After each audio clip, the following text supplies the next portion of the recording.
here to the Redwoods. We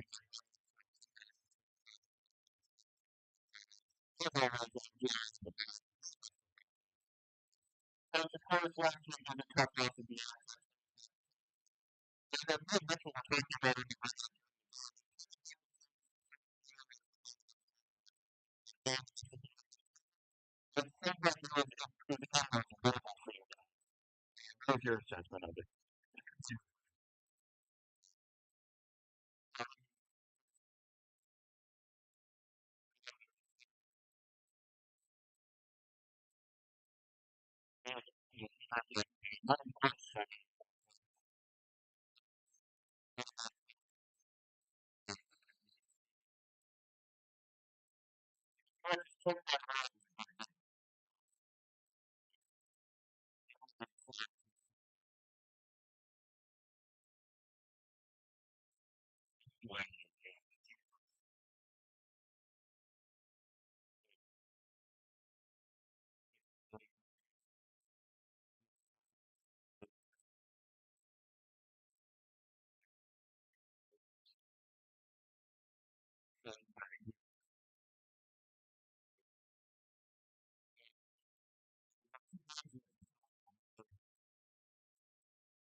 The first half.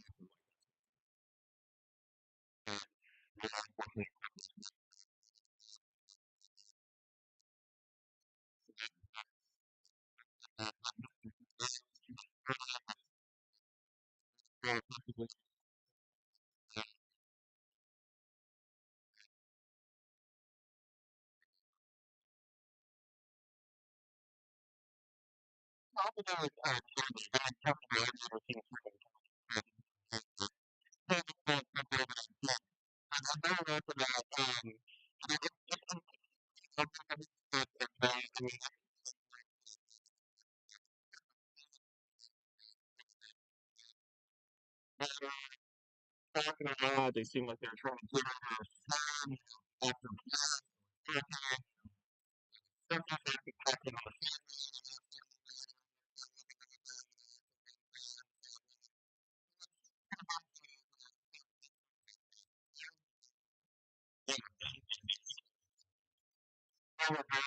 their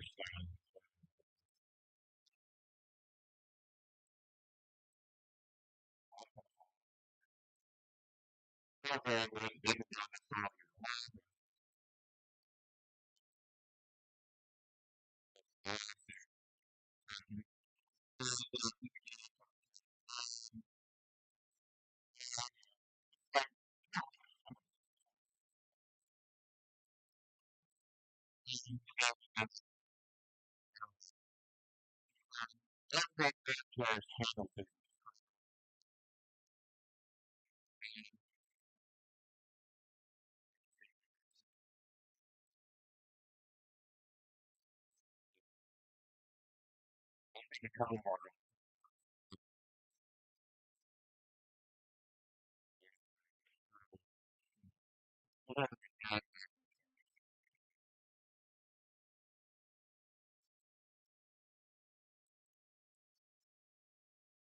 The one.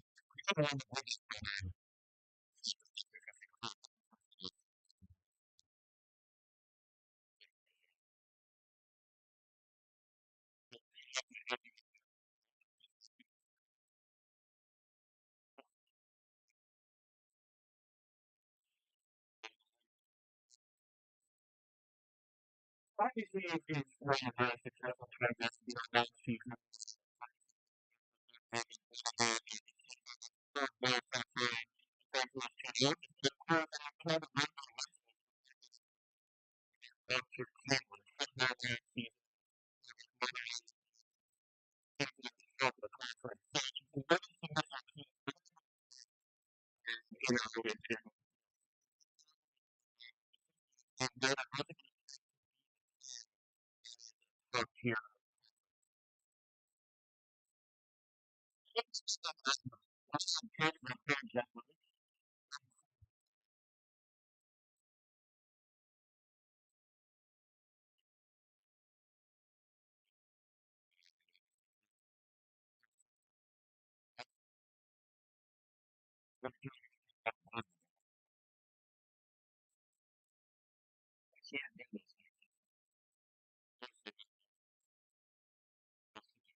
How's it going, Gavin?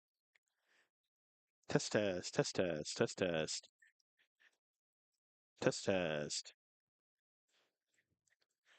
test, test, test, test, test, test, test, test, test, test, test. How's it going?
to Deanza 25-22, putting them in a tough position to try and win the conference. There is a possibility looking ahead, should Deanza beat Siskiyous today and CR win today and at Siskiyous in 1 week, that there's the possibility for a three-way tie. But before that, we've got a game to play today alongside Liam Warner. I'm Mitchell Manji here on ESPN 107.3, also streaming live on the College of the Redwoods football YouTube. It's sophomore day here at the Redwood Bowl, and Liam, see our team with a tough loss last week too this year. Overall, they dropped games to Monterey Peninsula College and Deanza. You look ahead, Siskiyous is going to be a tough opponent next week as they are undefeated in the Pacific 7 Conference. But your thoughts for this team? Again, you'll hear Coach White in your interview.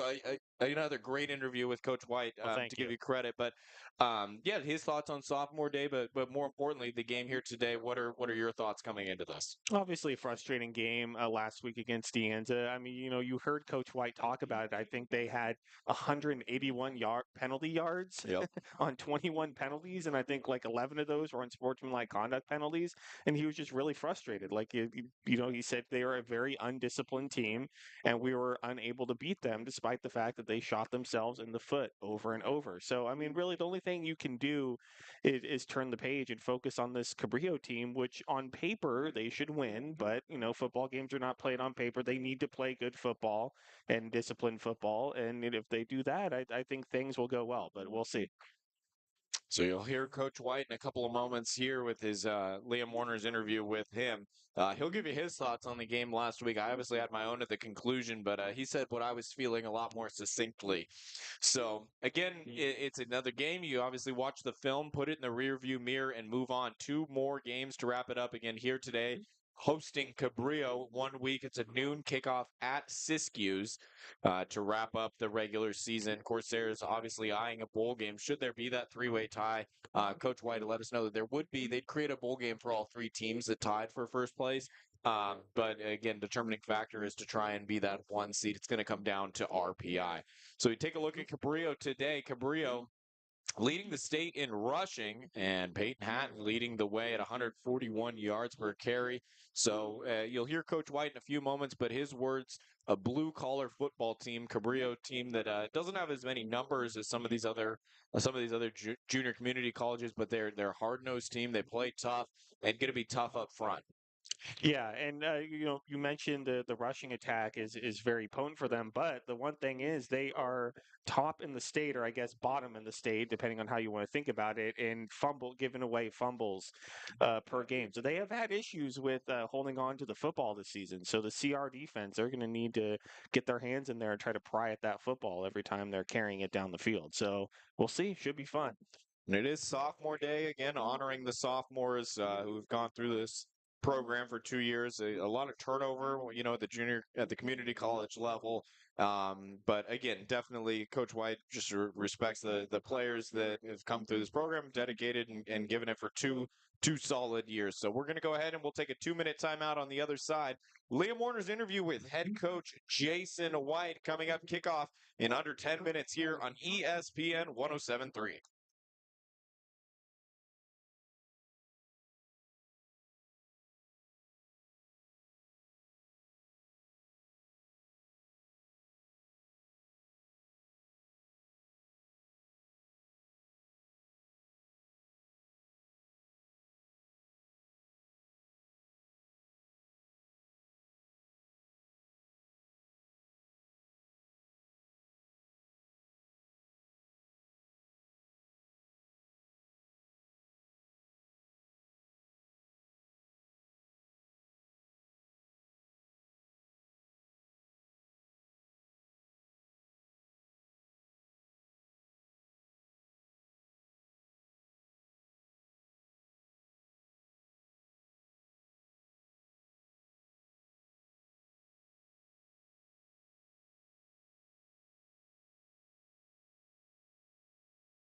College of the Redwoods, Corsairs, Cabrillo College Seahawks getting set for kickoff here on ESPN 107.3 alongside Liam Warner. I am Mitchell Manji. Corsairs won the toss. They have deferred their option to the second half, and Cabrillo College will receive. Corsairs, home all-black uniforms here on sophomore day. Cabrillo, all-white uniforms, black helmets. They've got that teal trim.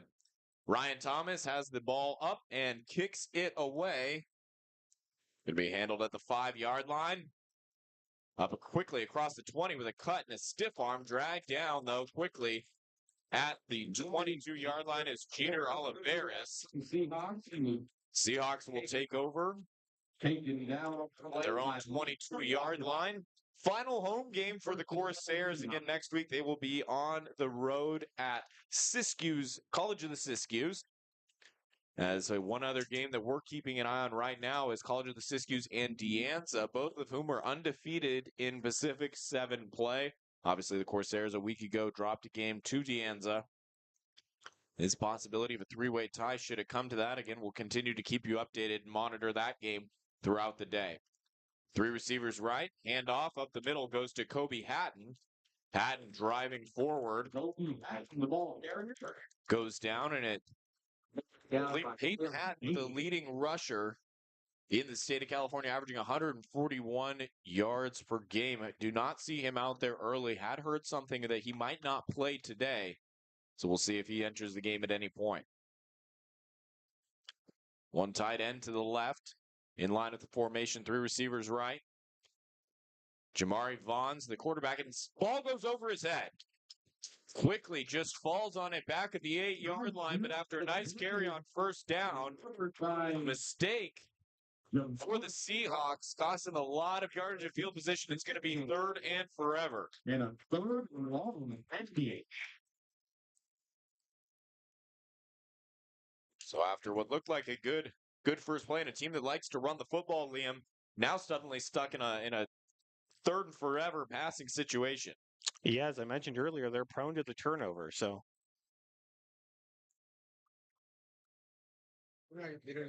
shotgun, same formation, 3 receivers right. They're just going to give, and Hatton is stood up inside the 5. Connor Long, the first man there, drops for a loss, and it will be 4th and Mendocino for the Seahawks.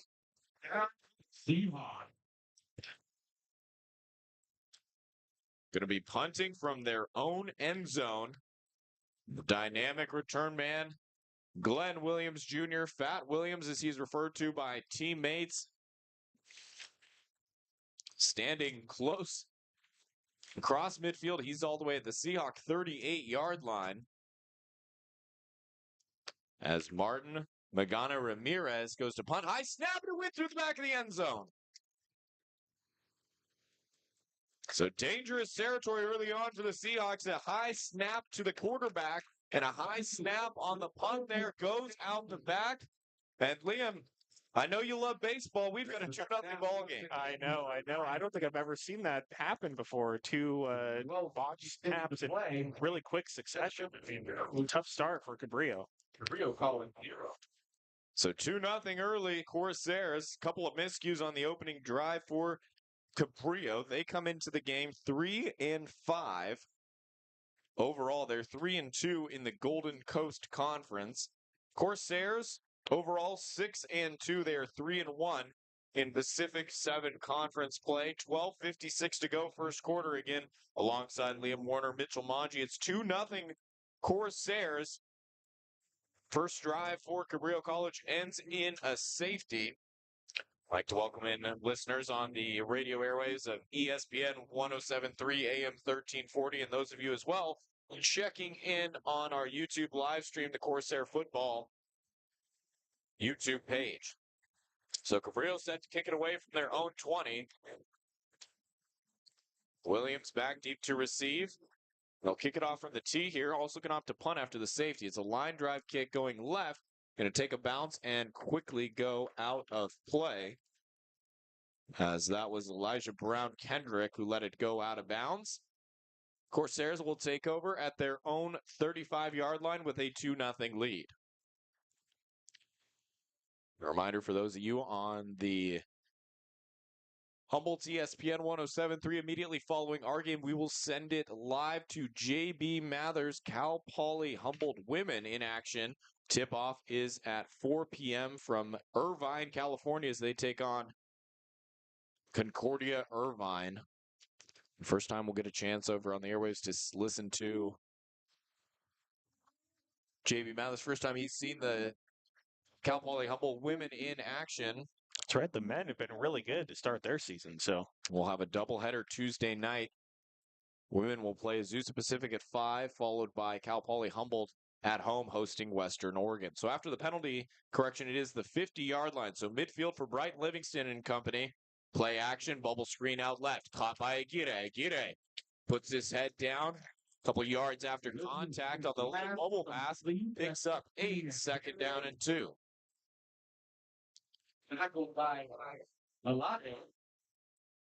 So we'll give him credit for 9. Ball already at the Seahawks' 41-yard line.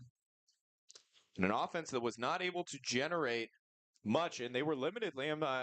De Anza possessed the ball quite a bit, only 45-ish plays for this Corsair offense a week ago. yeah, I mean they dominated the time of possession. Their defense really outplayed at what the stats had showed coming into that game. So he must have had some sort of issue with Isaiah Hemmings' equipment issue as he checks out. Hank Ohlenberger in for him. And are we going to the play clock reset? 25. They're going to call it delay game foul.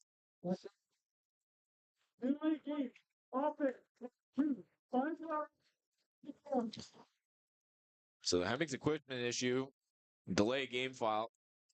2nd and 1 becomes 2nd and 6. Corsairs of the Seahawks 46. Ball at the left hash. Williams and Aguirre, the receivers to the right. Ohlenberger's the back. Ohlenberger play action going down the right side looking for Williams. Caught at the 18. Tackled down inside the 15. Fat Williams from the slot. They ran a fake screen wheel play there. Fake to Aguirre off the play action. Williams, the speed out of the slot, going down the sideline in an absolute beautiful ball from Brighton Livingston. Corsairs in business at the 16-yard or 11-yard line. Yeah, Fat Williams has been doing that all season. He's been an absolute weapon down the field. Livingston in the gun. Caleb Price, the tight end, in line to the right. Snap to Livingston, drops back to pass, looking right, still looking right, looking for Price in the end zone, too far in front of him. Pass goes incomplete. So Corsairs on 1st and 10 from the 11, taking a shot to the end zone. And Price had just a step on the defender, Aiden Trotter. But if you're going to miss as a quarterback, that's where you want to miss outside, only where your guy can go get it. A little over 11 minutes to go, first quarter. Corsairs lead it 2-0. It was a high snap on a punt that went through the back of the end zone. 2 backs, Paxton Page and Hemmings. Hemmings gets the carry going left. Hemmings cuts up the field. Hemmings puts his head down and dragged down close to the goal line. Signal is he's in for a touchdown. Isaiah Hemmings from 11 yards out. He's been the workhorse, Mr. Reliable all season long. Gets the first touchdown for the Corsairs today. 8-0. Extra point upcoming. So 11:10 to go, first quarter. After the safety, Corsairs get the ball, drive 50 yards down. Hemmings finds Pater. Ryan Thomas on for the PAT. Hemmings is the holder. Good snap. Kick is up, and it's good. So first offensive drive, Corsairs find the end zone. They lead it 9-0 back in 30 seconds. ESPN 107.3.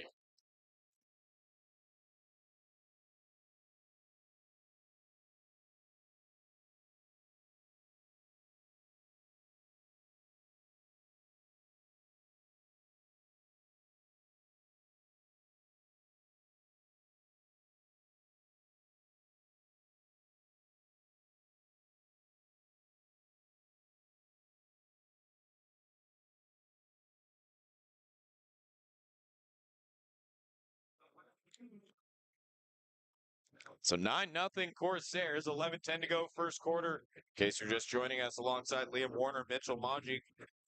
Punt went through the back of the end zone. Safety for College of the Redwoods, and Isaiah Hemmings on the ground from 11 yards out. Where we stand now, a 9-0 ball game. Thomas now set to kick it away. Kick is going to be handled by Oliveras inside his own 5. Oliveras at the 20 with a stiff arm and a little bit of room along the sideline, forced out at the 30-yard line.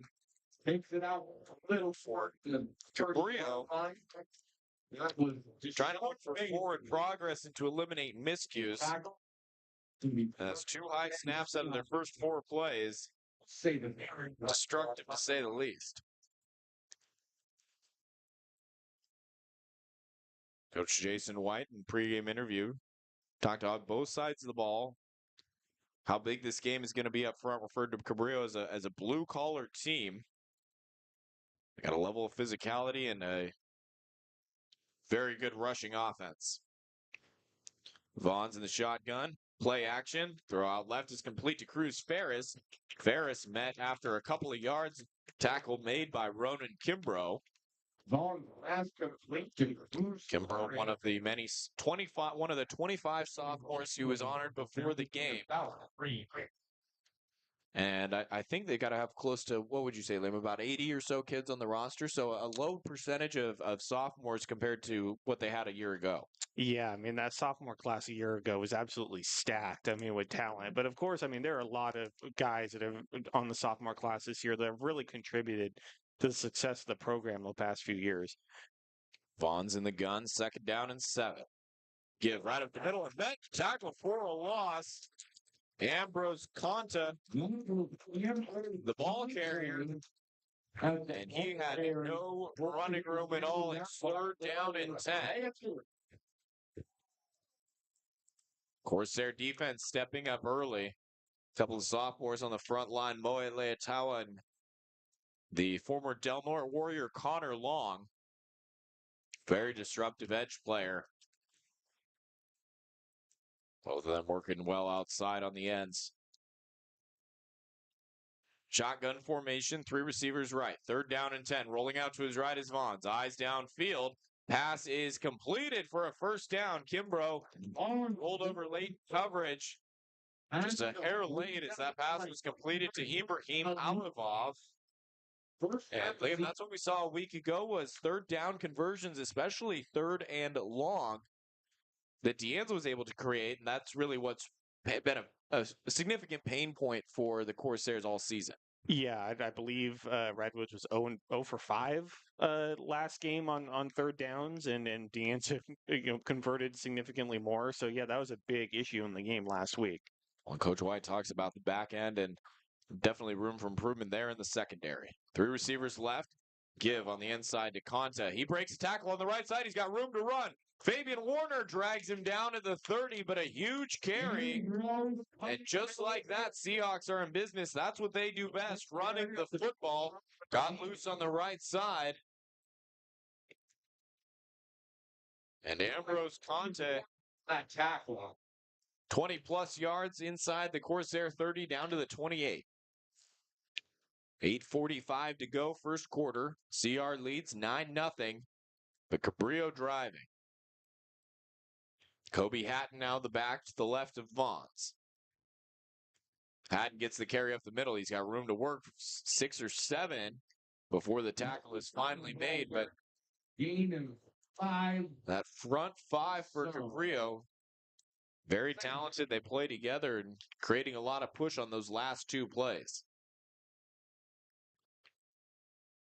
Officially will give him 5 yards. Right hash at the Corsair 23. 3 receivers left. Vaughn's takes the snap. He's going to keep it on the read option. Vaughn's following his tailback right up the middle. He's got the 1st down and more brought down just inside the 15, but Jamari Vaughn's decided to keep it.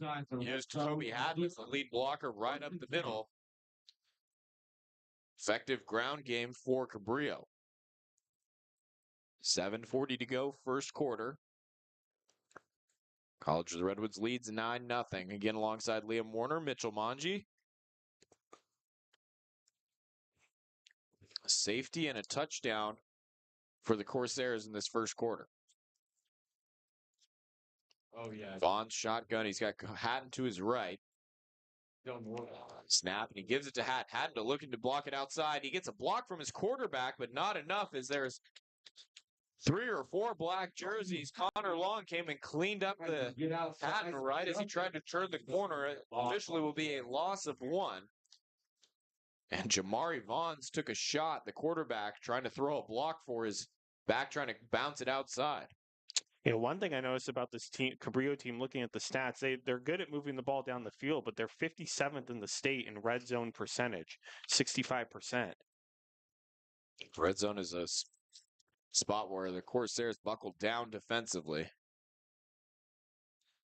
Same formation, but Conte is the back. Conte gets it up the middle and met right at the line of scrimmage. A host of Corsairs come in to wrap him up.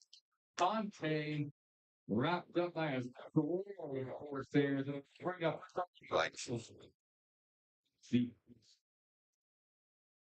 Couldn't tell who was the first man there. One of the defensive tackles leading the charge. 3rd down and 12. Just over 6 minutes to go, first quarter. Corsairs have stayed in their base defense the whole time, using outside linebacker Fabian Warner, bumping him out to cover that 3rd receiver wide. Sometimes we'll see him shift to the nickel with Victory Orikanu Simon coming in to cover that extra receiver. Just dependent on what Coach DeMero Wheeler, defensive coordinator Wheeler, wants to do. So we have a timeout on the field. Cabrillo taking there first with 5:49. We'll take a 30-second timeout with him. Back in 30, ESPN 107.3.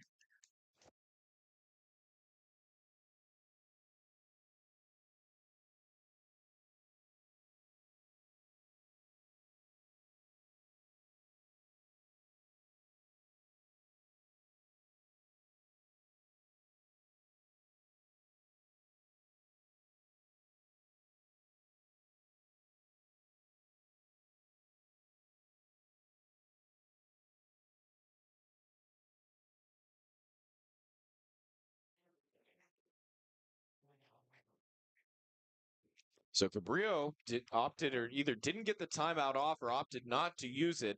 They ended up with a delay of game penalty there. So 3rd and 12 is now 3rd and 17.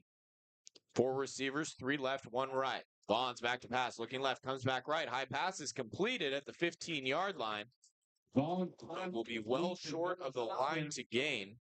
Noah Salem, the wide receiver, big target at 6'3", got up to haul that one in coming across the field. But 4th down and 11, field goal team on for the Seahawks.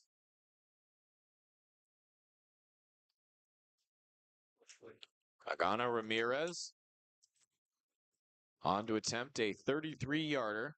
Ball just inside the right hash. Good snap. Kick is up. Flag flies. And the kick is good for now. Hold on just a second. We had a flag fly from the far side of the field. Usually, if that would mean that, my guess would be somebody lined up off sides. Your Cabrillo probably just going to take the points. Give you a 5-yard penalty. You have 4th and 5 from the 9. And Cabrillo's going to take the 3.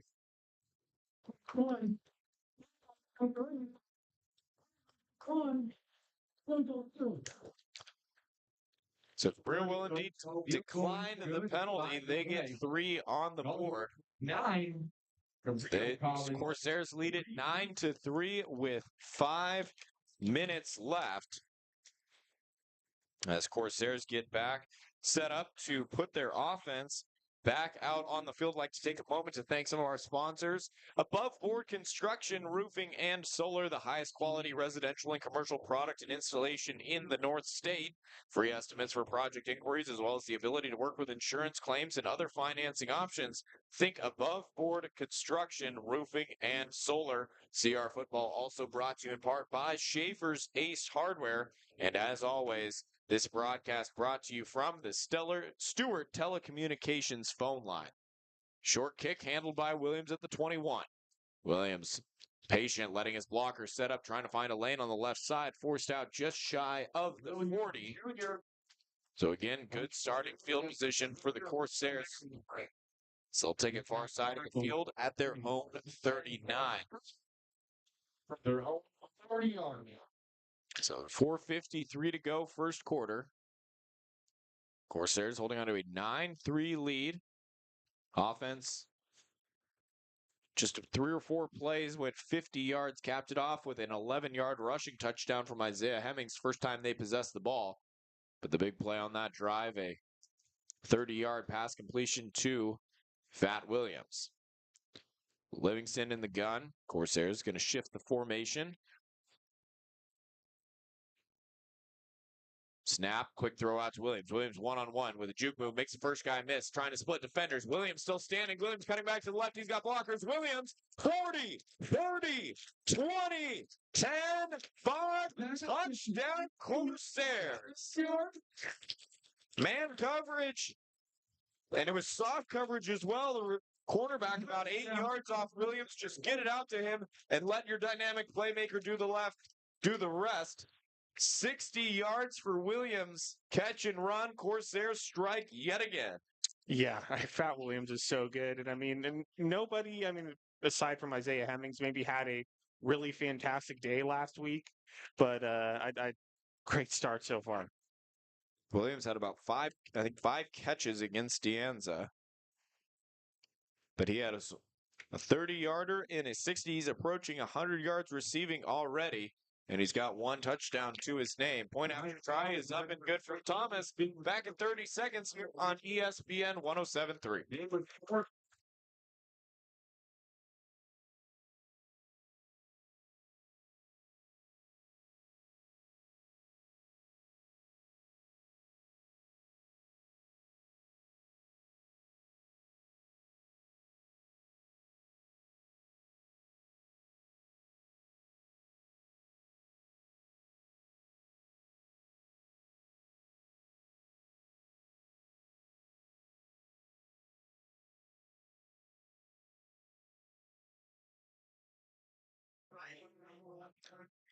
(16-3) Corsairs on top. Couple of big explosive plays from Fat Williams. See that last one, he went 60 yards, catch and run to the house, and that's going to look really great on the stat line for Brighton Livingston, but he didn't have to do much other than get that out quickly to Williams Jr. and let his receiver do the rest of the work. Ryan Thomas puts the kickoff through the back of the end zone. First and 10, Cabrillo. Cabrillo will start at their own 25-yard line. 4:39 to go. Corsairs with a 16-3 advantage over the Seahawks. Defense back out on the field. Wallet construction. Have an update from De Anza. Siskiyou is currently leading De Anza 7-6. About 4.5 minutes left to go in the first quarter. So situationally, should Siskiyous beat De Anza, and if the Corsairs are able to win here today and beat Siskiyous on the road next week, that would create a 3-way tie for first place in the Pacific 7 Conference. It would come down to RPI as the tiebreaker. 3 receivers right. Vaughns gets the snap, handoff to Hatton. Hatton trying to move left, but no room whatsoever. Connor Long cleans up the pile. Logan Malinowski in there as well. Loss of 4 on the play. Leotawa and Long doing a nice job setting the edges early. 2 sophomores who will be dearly missed on this defense come next year, but overall the defense fairly young. So ball at the left hash. Cabrillo 21. Snap. Play action. Vaughns over the middle. Passes high and hauled in. Now dropped. Brandon George on a slant route across the middle. It was high. He had it for just a split second, but couldn't complete the catch. Ball hits the turf, and we have 3rd down and 14 coming up. Lined against the 35. Of course, Corsairs have been struggling on 3rd down, so it'd be huge for them to be able to get a stop here. Seahawks last drive able to complete 3rd down and 11 from their own end of the field.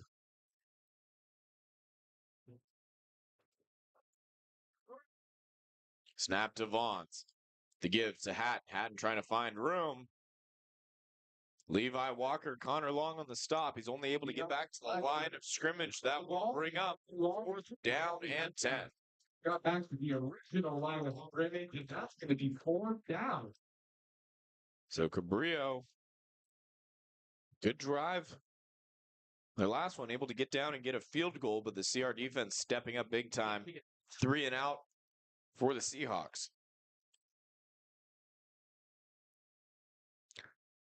Martin Magana Ramirez standing at his own 10. Good snap this time. Pressure coming. Barely gets it away. It's a very good kick, though. Williams going back, catches it inside his own 35. Picks up a block from Levi Walker. Trying to escape to the right. He gets by another defender, has some blockers. Williams wanted to cut it back to the middle, but the door closed pretty quickly. El Mangu made the stop for Cabrillo. And again, great starting field position for the Corsairs. They've had it at the 50, their own 40. This one will be out at the 48-yard line.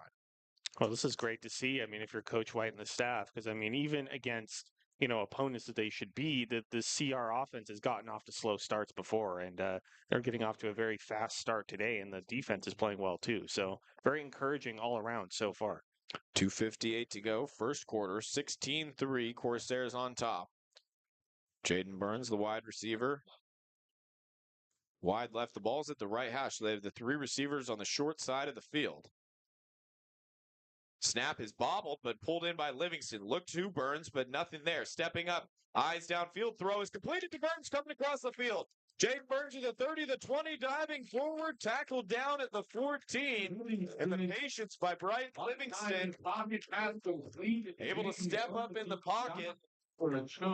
And a ton of credit to the offensive line for the pocket that they formed and how long they were able to hold those blocks without drawing a flag. Yeah, I mean, everything goes back to the offensive line. But, I mean, with Brighton Livingston, I mean, there have been times this season where he's tried to do too much, and it's resulted in a turnover. But, I mean, just the pocket awareness there to step up and find his receiver right over the middle, that was just fantastic all around. It's an excellent ball, man coverage.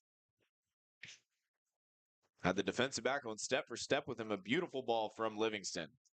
Read option. Livingston's going to keep it going left. Brighton Livingston takes a shot inside the 10. Pickup of 4 on the carry. By on that play, gain of about 3. Maybe 4. So ball be spotted now left hash, 9-yard line. Livingston getting the play call from Cody Hayes, tight end, subbing in for Williams. 2 tight ends, 2 receivers. Hemmings the back behind Livingston in the pistol. 2nd down and 6.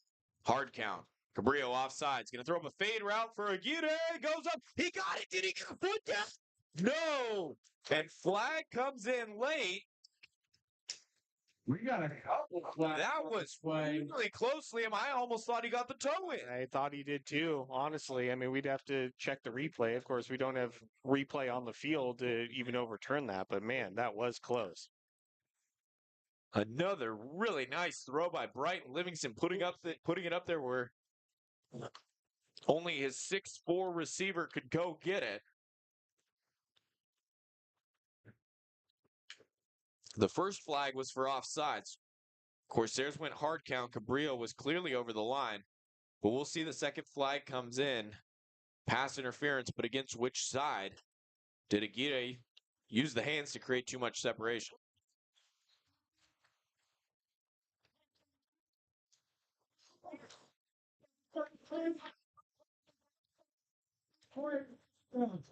So either way, if he was down in the end zone, it would have been pass interference against the Corsairs. But fortunately for CR, they did have the offsides call, so the penalties offset.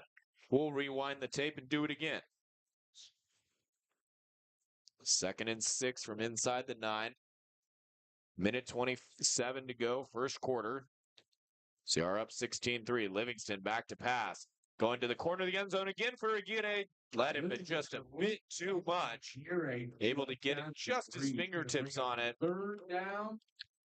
But the pass falls incomplete. Brings up 3rd down. Honestly, after the pass attempt to Aguirre the play before, almost would have thought Corsairs would have kept it on the ground there, but opted to go for the end zone again. Hayes checks back in, so 2 tight ends. Hayes on the left side of the line, Caleb Price on the right. Handoff to Hemmings. Hemmings on the right side makes a cut. Hemmings dropped down just inside the 5. I believe that's going to be right at the 6. Had to get to the, didn't need a touchdown. It looks like. And chains will move, so Waving the chain forward. getting just enough to reset the down marker back to 1. 1st and goal from the 3. Clock just ticking under a minute to go in the first quarter. CR looking to punch it in and make a statement on their first 3 drives. Williams, Burns, the receivers left. Aguirre right. He comes in motion now. Goes back the other direction. The throw is to Aguirre. Caught. Touchdown, Corsairs. Anthony Aguirre from right. Livingston 3 yards out. Corsairs score again.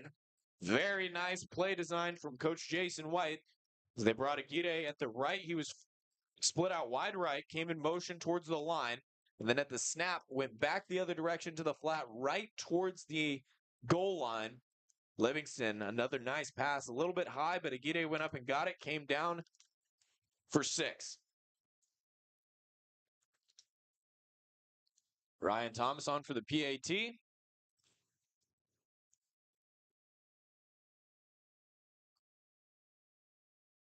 Kick is up and good. So with 30 seconds to go, first quarter, CR leads in 23-3 here on ESPN 107.3.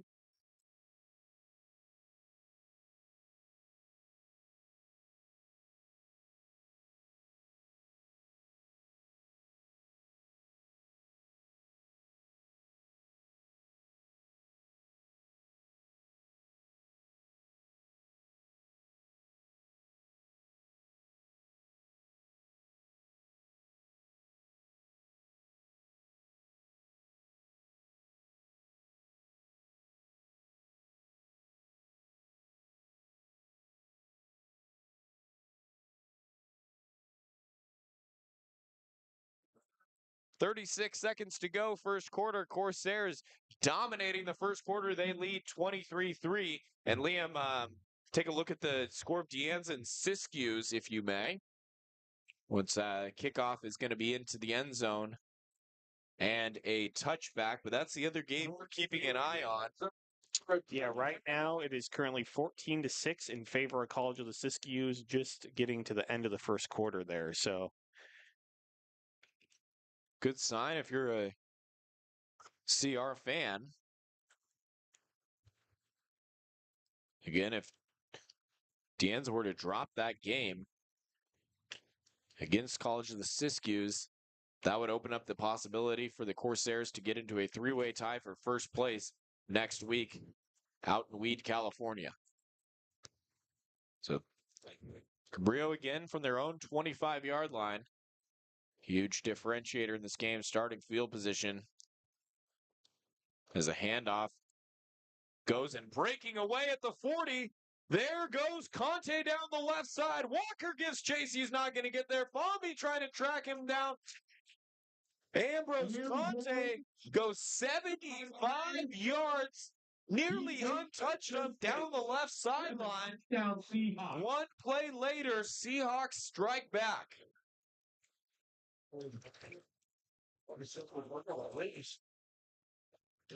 Got to be frustrating to say the least. Your offense in dominating fashion. You're looking to close the first quarter with a 20-point advantage. And Ambrose Conte goes right down the left side for 6.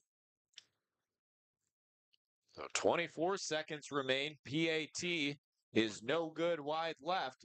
Take a 30-second timeout. Score now 23-9 in favor of College of the Redwoods here on ESPN 107.3.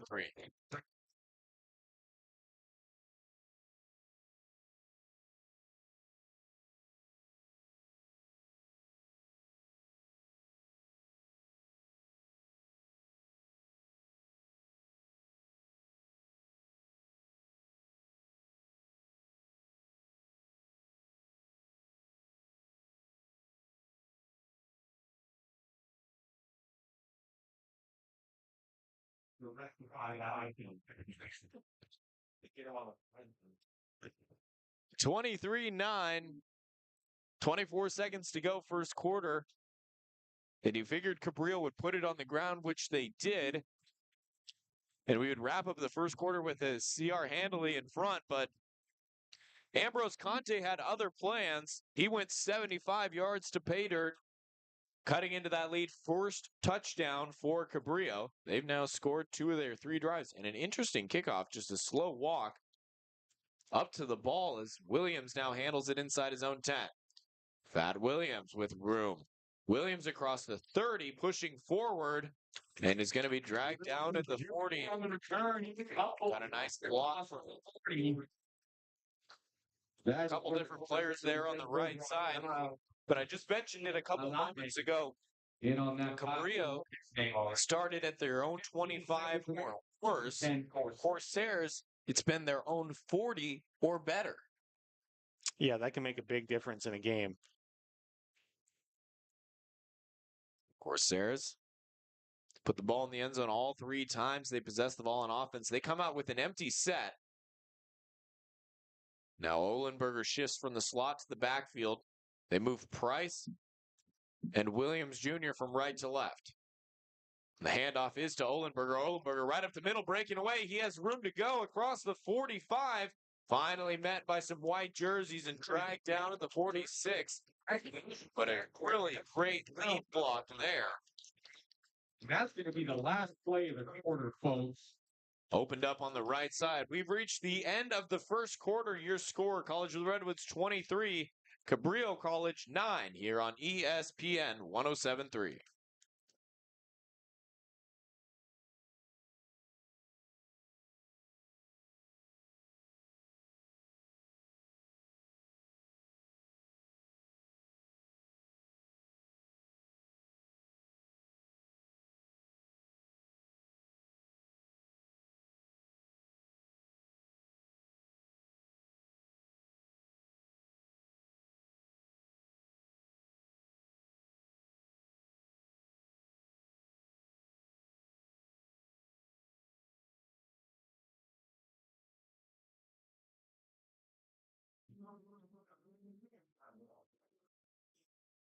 Very nice lead block on that last carry from Ohlenberger.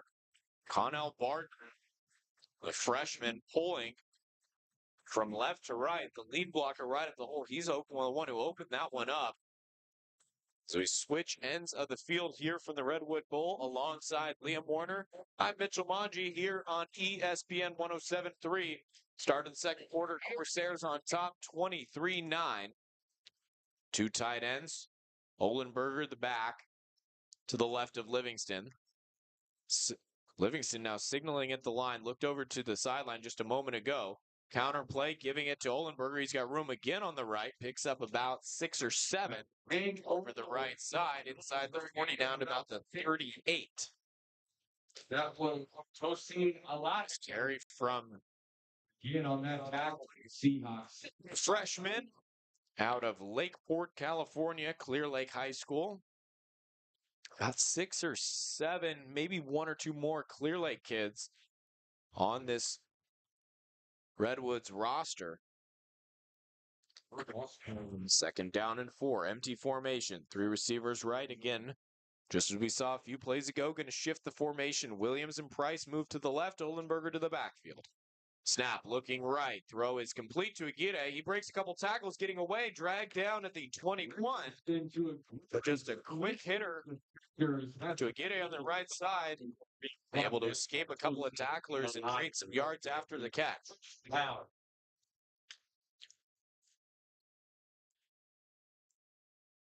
All spotted at the right hash, 21-yard line. Corsairs working right to left as we see it from the press box up at the Redwood Bowl. Livingston going to move Price from right to left. 3 tight ends out there. Snap looking left. Livingston passing complete to Jaden Burns at the 5. Tackle made by Rio Cruz. That was Rio Cruz. Dragged down Burns at the 3-yard line. Corsairs going to have first and goal yet again. And here comes in Bowers and Hemmings. Olenberger remains in, so we'll see the heavy package for the Corsairs as Livingston goes under center. Snap, give, Bowers, left side. Bowers is in. Touchdown, Corsairs. Jordan Bowers, Corsairs. another one of those 25 sophomores honored before the game. And why Gets in for 6. 4 for 4 finding the end zone are the Corsairs.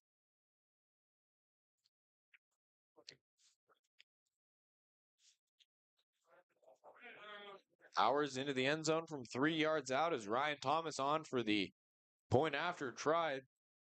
Corsair offense cannot be stopped. Low snap. PAT is up and good. 13-17 to go, second quarter. CR on top, 30-9 here on ESPN 107.3.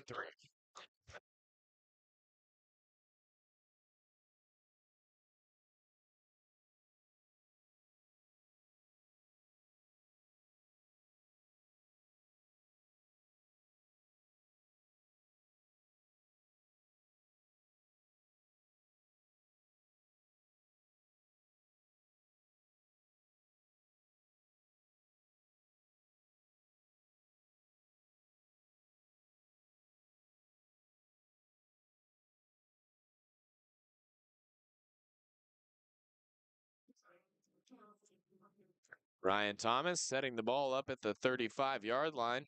As always, like to thank Above Board Construction, Roofing, and Solar, making it possible to bring College of the Redwoods football over the airwaves. Thomas kicks it away, and a end-over-end kick can be handed at the 1 by Oliveras. Oliveras escaping a couple of black jerseys, room to run to the left, but can't turn the corner. Olenberger there, along with Chase Sorensen, forcing Sorensen on the far side. Oliveras Muscled him out at about the 18, and Seahawks from just inside there. Matt Williams plays a part, but also a ton of credit to Ryan Thomas and the leg that he has. The way that the Corsairs have been able to control the starting field position. Coverage team doing a good job containing the return for Cabrillo. On the other end, the dynamic Williams has been setting up the Corsairs in wonderful field position early. 1st and 10 for Cabrillo. Handoff. Conte through traffic, trying to find anywhere to run, but it's all black jerseys as he's only able to gain 3. Ambrose, Conte, the ball carrier. So just a couple for Conte on his first carry. On that play. Brought down by a former Corsair. Second To Sean Bailey. Second 7, excuse me. Out of St. Bernard's Academy, in on the stop for the Corsairs there. Bailey now is lined up left covering the slot receiver. Snap to Vaughns, give again. Right up the middle. No room to run. Corbin Storns leading the way for the Corsairs as 3rd down and 7. staring Cabrillo right in the face. 12 minutes to go, second quarter. CR on top, 30-9. And Liam, do we have a second to take a peek at that Siskiyou score? Let's look at that real quick. I believe they were up. They are now up 21-12, just starting the second quarter there in De Anza. Siskiyou's is up. 3rd down and 7 here. Vaughn's back to pass over the middle, just through the hands of his intended target, Brandon George. Complete. Esau Tagovailoa in coverage for Redwoods, and another 3 and out for Cabrillo. Ambrose Conte kept in check this drive. Definitely showed off the wheels in the first quarter with that long 75-yard touchdown run. CR steps up and contains him here. Williams standing at his own 40. High snap pressure and barely got it away. It's a wobbler. Takes a bounce at the 50 and a hard right to the sideline. Is going to go out at the Corsairs 47. Yet again, they're going to have great starting field position, but we've got a late flag. flags. Didn't see enough of those last week, Mitchell. I know you missed them.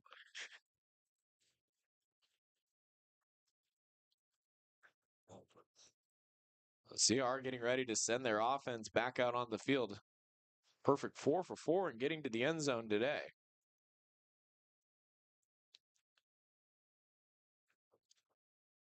So we await the call from the head referee.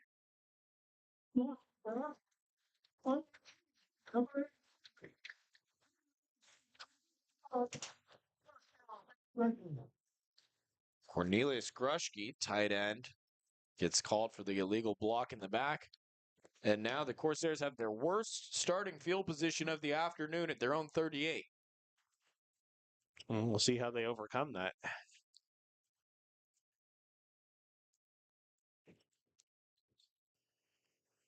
Aguirre wide right. Burns and Williams, the receivers left. Williams comes in motion. He's going to get it on the speed sweep. Williams splits 2 defenders, ankle tackle, saved what would have turned him loose. Patrick Trippier, That was defensive back, wrapped up Williams. Maybe even just got a hold of his shoelace, but enough to bring down Williams, leaving 2nd down and 3. Just ticking past the 11-minute mark, second quarter. CR on top, 30-9. Move Price to the right side. Bowers shifts to the left of Livingston. Play action for Bowers. Screen over to Jake Burns. Burns got a really nice block there by the left tackle, all-conference Kale Kuska. Came flying out. Took a shot at the defensive back. Gave Burns just enough room to squeeze past the line to gain. Brought down at the 50, and last play, it looked like Bowers kind of tripped as he was coming across the line. Luckily for him, play action wasn't getting the football, but just kind of turf monster grabbed him by the feet, and he fell down. Williams again comes in motion across the formation. Snap to Livingston. Livingston, eyes downfield. He's going to take a shot looking for Burns. Burns coming back to, Aguirre came back to the ball, and flags fly. Alonzo Wayne in coverage, and the ball was underthrown, forcing Anthony Aguirre to try and come back to it. Defender never got his head around, and penalty markers flew in.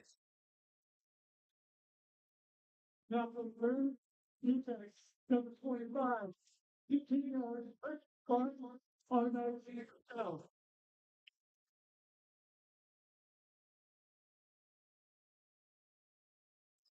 The 15-yard penalty for interfering with the throw, or catch rather, moves CR down to the Seahawks 35. 3 receivers tight right, shifting the formation. Hayes and Price, the tight ends right. Aguirre splits out. Play action. Livingston Throws short, completed to Price. Price tripped up but stays on his feet, makes a man miss. At the 20, comes flying in, flags from the in front of the play. Price was brought down at about the 12.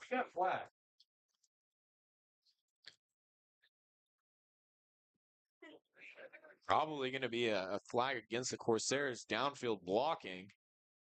Aguirre was trying to pave the way for Price. How about the job by Caleb Price? Got tripped up, able to retain his balance, and then just a little juke move to the left to escape another defender. Fortunately, won't get the full yardage on that catch as a holding call from Aguirre is going to set him back 10. So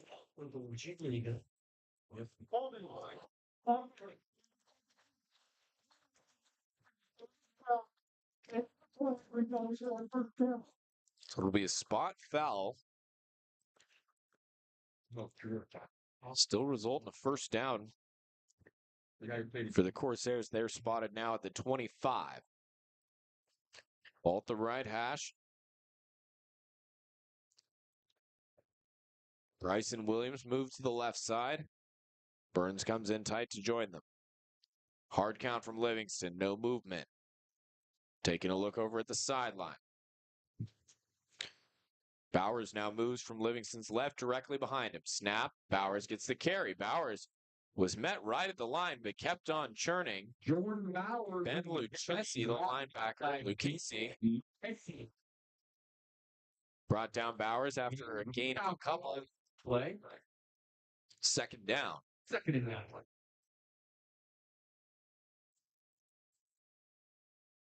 Anthony Aguirre checks out. Hayes goes in with the play call. Something that we talked to Garrett Montana, who's coached with a lot of the staff on CRA, noticed that they had switched pretty early on in the year. Instead of signaling in the play calls, they're sending them in with a player. As Williams comes in motion across the formation. Play action to him to give to Bowers on the left side. Tackle down at the 22. No room there. Tosin Alade with the stop. Might have gained a yard per man. And Alade, somebody Coach White highlighted before the game as a player who's has almost, I think he said almost double as many tackles as anybody else on the team. Alade, the sophomore from Baltimore, Maryland, with the nose for the football. Third down and 8. Ball at the 23, middle of the field. 3 receivers right. Play clock at 5. It's a screen left to Burns. Burns makes the first man miss before he's shoved out of bounds. Very close to the sticks on the close side of the field, and I think he got just enough to move the chains. Yes, he did. He was pushed out at the 11, needed to get to the 12.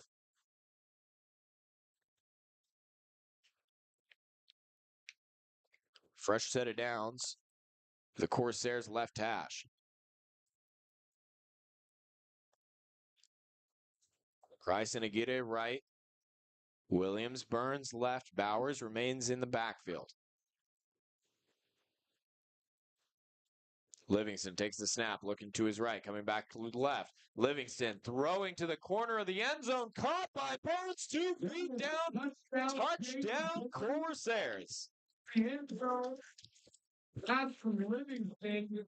And Connor Long on the sideline just mimicked Burns. He went up over the top, grabbed the ball in the hand strength to hold on to that, pull it in 2 feet down. Not that he needed to. Still gets it. Corsairs strike again. Now 36-9 with 7:25 to go.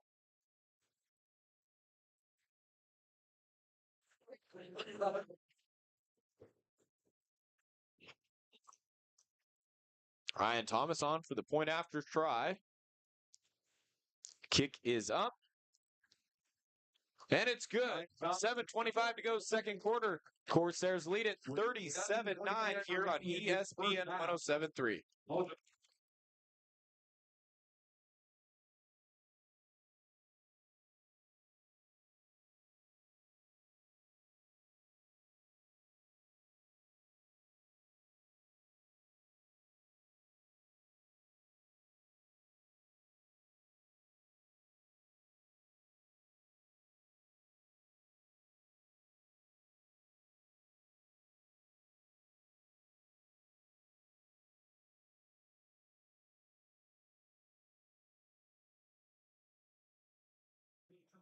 Back to the Redwood Bowl here, 37-9 in favor of College of the Redwoods as they line up for the kick. Great first half for the Corsairs. Ryan Thomas will put a boot into it. Yeah. And it will roll into the end zone. And Cabrillo College will start at their own 20-yard line. 7 minutes, 25 seconds left to go here in the second quarter. Of course, at the half, we'll give you a run through of all the scoring plays so far, catch you up, and then my pregame interview with head coach Jason White, and then some scores from around the 3C, 2A. Cabrillo line up in the shotgun. They're back out to his left.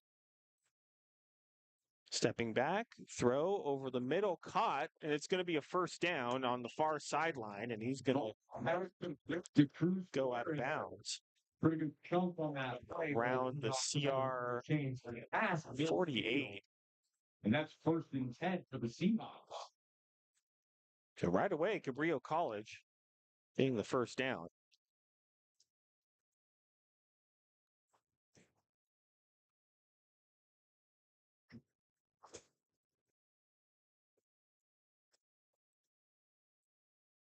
Jamari Vaughn's the real quarterback. 3 receivers to his right.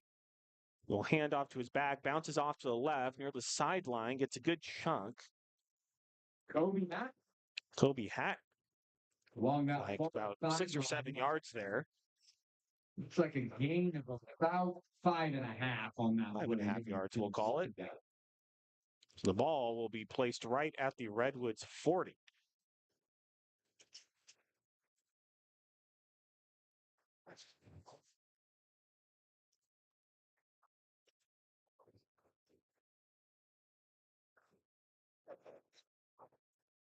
Brio getting their offense set up.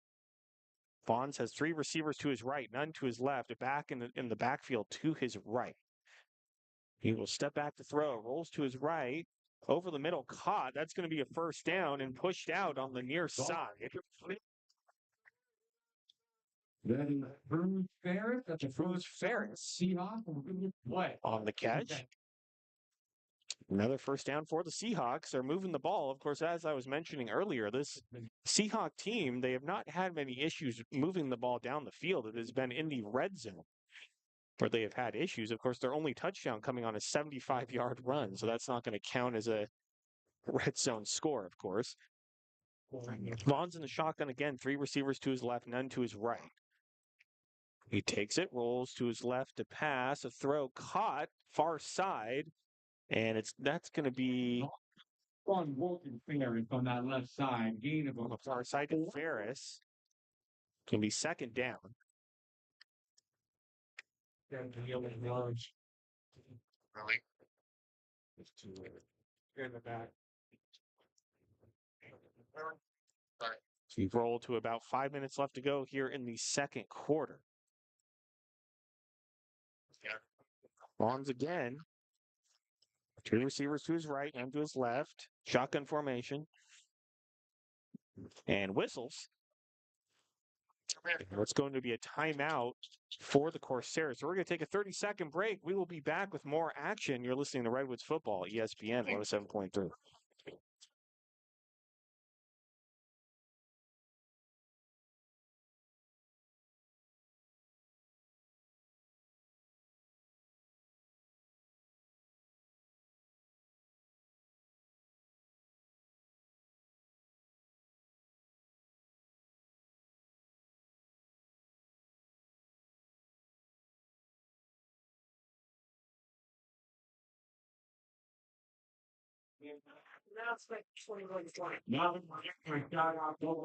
In broadcasting, like football, Liam, sometimes you need a substitution. Thank you for taking over for a couple of moments as we're back here at the Redwood Bowl. 4:54 to go, second quarter. Corsairs on top, 37 to 9. And let's, if you've got it pulled up there, we'll take a quick peek at the score of Siskiyous and De Anza. Yes, let me get that going here. Load the good old 3C2A website. It is 21-20 in favor of Siskiyous. A very close game down there in Cupertino. So 2nd down and 6 here. Shifting Haddon out of the backfield, empty for Vaughns. Dropping back to pass across the middle, tipped it, intercepted. Comby got a hand on it. Kimbrough came away with it. Ronan Kimbrough now out across the 35, brought down at the 40. Jamie Fomby got a hand on it. That's what you practice in a tip drill. Corsairs come away with a takeaway and end that Cabrillo drive that was starting to look pretty good. At their own 40 Yeah, it feels like it's been a while since we've seen an interception. So that's great to see. Corsairs get the football back at their own 40. Nice return by Kimbrough off the tip. About 20 or so yards. Formation shifts, 2 tight ends, 2 receivers. Hemming in the backfield. Play action. Livingston back to pass. Pressure coming. Steps up. Escapes to his left. Livingston with a stiff arm brought down. Gain of 5 on the scramble. Play gain of about 5. Pocket started to collapse. Livingston felt it. Was able to step up. Read the field and see they in the few seconds he had, nobody was going to get open. Got what he could. 2nd down and 5.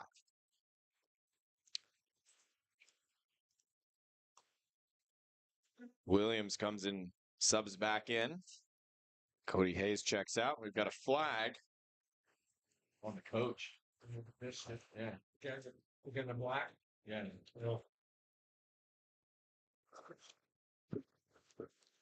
Flag came in from the referee on the far side of the field, the line judge.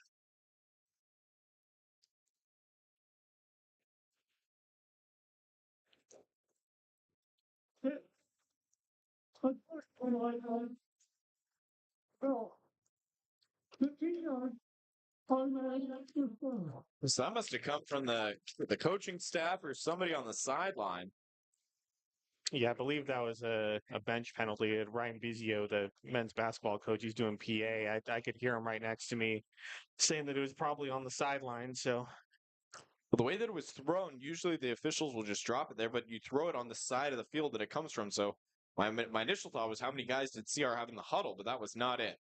Clock continues to wind. Livingston back to pass, looking for a Aguirre. Got it completed the 30, trying to turn upfield and does. Staying in bounds, takes a hit before being dragged out. That's a Aguirre over there on that far side. Move the chains down to the 15-yard line. Corsair offense working like a well-oiled machine here this afternoon. well, this is a great get-back game so far. I mean, it was a total grind last week against De Anza for pretty much everything. So see this Corsair offense move the ball up and down the field pretty easily so far is very encouraging to see. Well, the mix of run and pass, usually they tend to rely on Hemmings in the run game when things get tough, but able to be efficient with both. Back to pass again. Looking for Aguirre in the corner over the shoulder. He went down. I think his feet got tangled up with the defensive back, Alonzo Quion. Ball falls incomplete. 2nd and 10 for the 15. 3:13 to go, 2nd quarter. Corsairs on top, 37-9. Looking to add some more. 2 receivers to each side. Play action. Bubble screen for Williams. One man to make a miss. Tangled him up. Williams escapes another tackler. And then finally, Rio Cruz able to recover, bring him down right at the 5. Williams picked up a really nice block from Burns. Just about 1st down yard. Jeter Oliveras and Rio Cruz were the 2 defensive backs out there. Kept coming at Williams. He was able to dance around to pick up 10. 1st down and goal.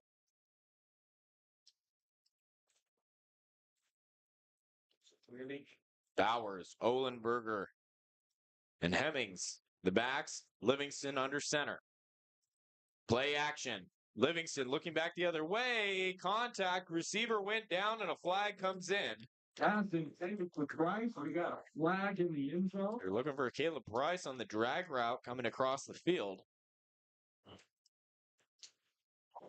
There's 3 white jerseys around Price regardless, so that was going to be a tough play for him to make. So move the ball up about a yard.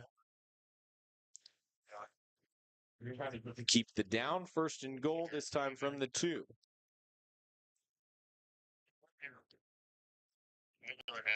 Same formation, Livingston under center. Shift Ohlenberger now to the left. Play action again. Looking for Price. There he is. Play action, different play, same formation, similar formation. They moved back over to the left regardless. Livingston to Price for 6. Corsairs cross the 40-point mark, and it's still the 2nd quarter. Yeah, I mean, they're doing just about everything. They're spreading the ball around, like you said. They're mixing the run and the pass. I mean, the offense is being executed to near perfection right now. That's not typically a situation you'd see on 1st down, them running the play action out of there unless necessary, if they've already showed the ground a couple of times. But with the lead that you have, Jason White mixing it up a little bit. Point after try is up and good. 2:26 to go, 2nd quarter. CR on top, 44-9 here on ESPN 107.3.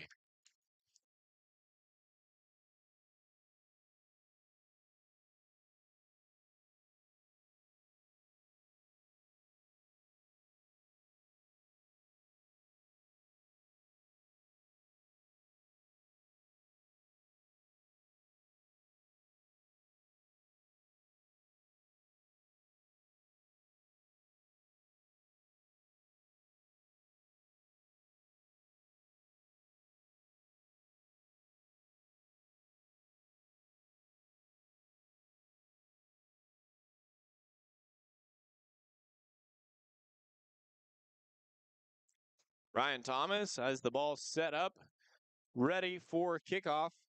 2:26 to go, 44-9. Corsairs on top, end-over-end kick. And it takes a bounce. It's going to have to be handled. Hatton grabs it. He wanted to let it go into the end zone. Turning the corner at the 20. Dancing around, doesn't end up getting any extra yardage. Oh, we got flags flying after the play as some contact after Hatton went out of bounds. And Kobe Hatton did not like that one bit. A little bit of a scuffle on the far side with 2:20 to go, 2nd quarter.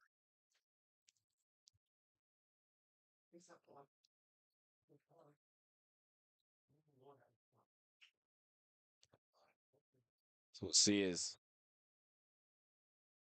Hatton looked to be the one who initiated the contact after the play. But we'll get the call from the referee.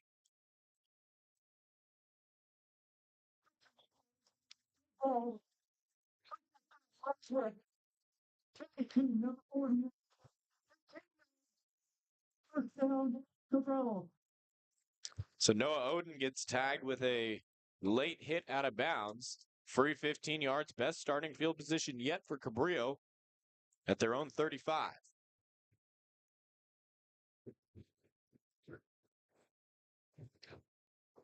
Cabrillo trailing the Corsairs 44-9.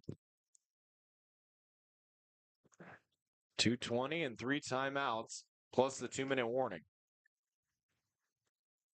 Bonds, 2 receivers to either side. Brings a man in motion across the formation. Play action. The give is to Conte. No running room whatsoever. Swallowed up a yard behind the line of scrimmage. The ball carrier, loss of about 1 on the play. 2nd and 11 to the Seahawks. That'll take us to the 2-minute timeout. That was Kyler Smith who got in on that last tackle for the Corsairs. 2-minute warning, 44-9. Corsairs on top, back in 30 seconds. ESPN 107.3.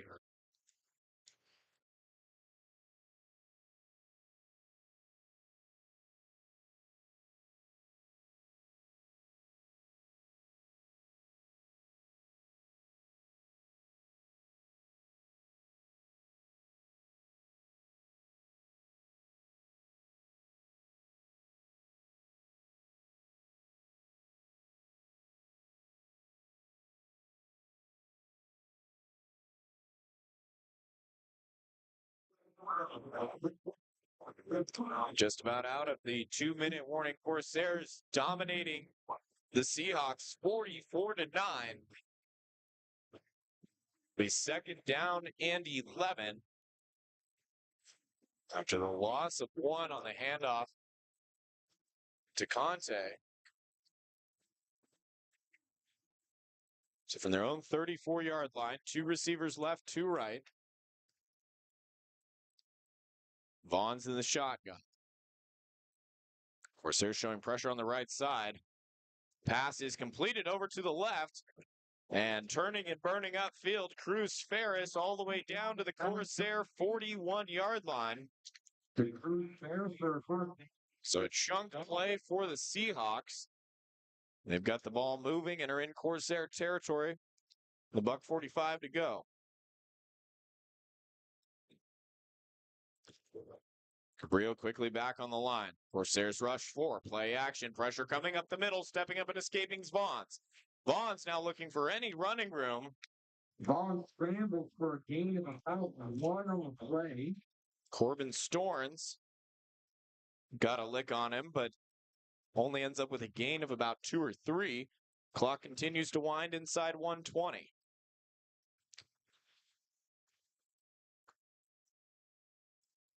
Ball at the 39. Vaughn's design rollout to his right. Short pass completed to Ferris. Ferris turns upfield. Tackle made by Jamison Martin. We'll see if Martin brought him down in bounds or not. I don't believe so. So Ferris was able to get out of bounds. Saves a timeout. 3rd down and 2 with 1:05. That was mass substitutions. Quite a few substitutions for CR on that after that last play. 3rd down and 2. Press coverage across the board. 3 down linemen. They rush 3. Rolling out to his left. Eyes downfield. Pass is completed. Far side of the field at the 25-yard line. Got it to Olivov. Was able to get out of bounds. Clock stops. 58 seconds to go. Ball at the Corsair 24.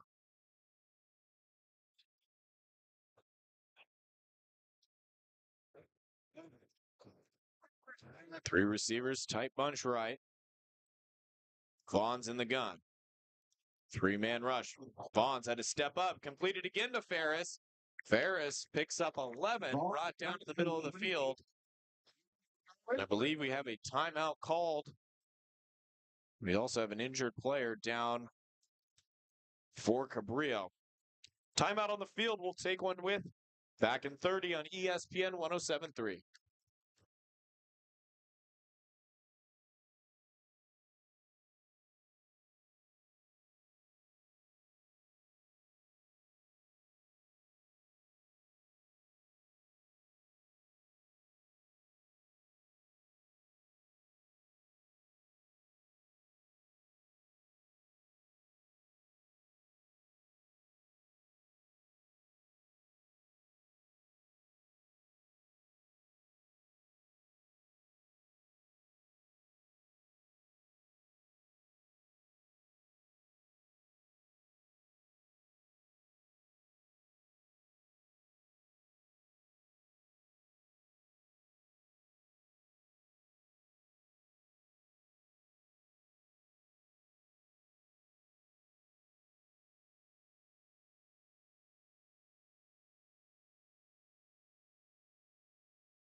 It's a little confusing there from the officials as Cruz Ferris was down with injury.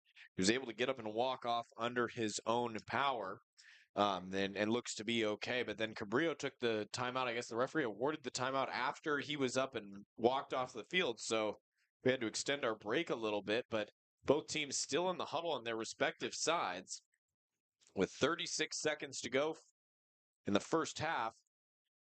And Liam Warner, the sun is out here at the Redwood Bowl. I know. I was telling you off Bit of a air. surprise, I yeah. was checking the weather app, and it showed that there was supposed to be some rain coming through halfway through the game, maybe second half of the game, but sure not looking like it right now. Well, we'll take it after the chilly, wet weather that we've been having in Humboldt County. And see that factors into the defense for the Corsairs. They'll be facing right into that sun. First down and 10. Got to get to the 3-yard line. Vaughn's back to pass. Pressure coming. Going to throw backside. Incomplete. Looking for Olivon. Intended for On a corner route headed to that front pylon. Interestingly, Bonds took the snap. That was a designed rollout to the right. He had pressure coming. Threw it backside, one-on-one coverage. Incomplete. Second down, 30 seconds.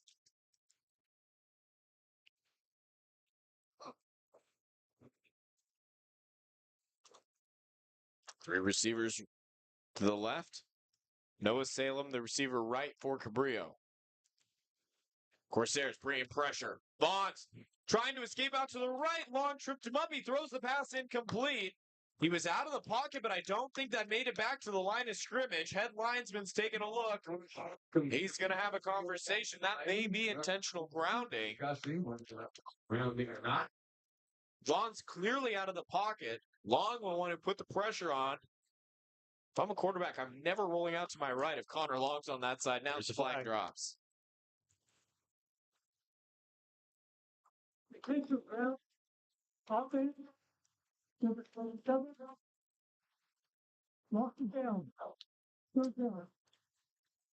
So it would have been 3rd and 10 from the 13.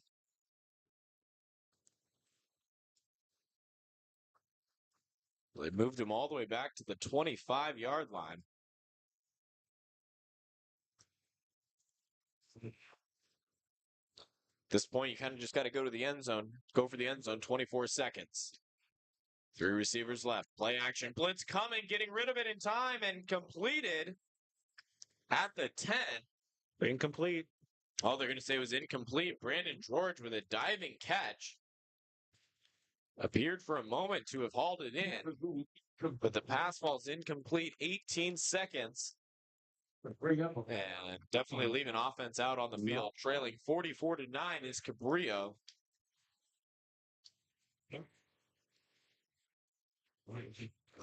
Coach Jason White, if they were able to get a stop here, likely would be more than content to take a knee and go to the half with a 35-point lead.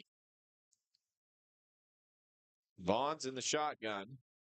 Stepping up, pressure coming. He's dropped back at the 30. In on the stop. That sure looked like Caden Wilkinson out there as well. That is a turnover on downs, and with 11 seconds remaining, it was So 11 seconds. Corsairs getting the football back. Unlikely for them to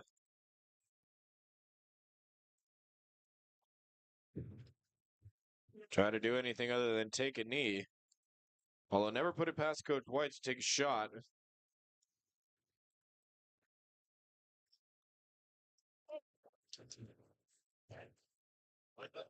And yeah, definitely not going to be understanding. They've got going to run the offense. They have 3 timeouts.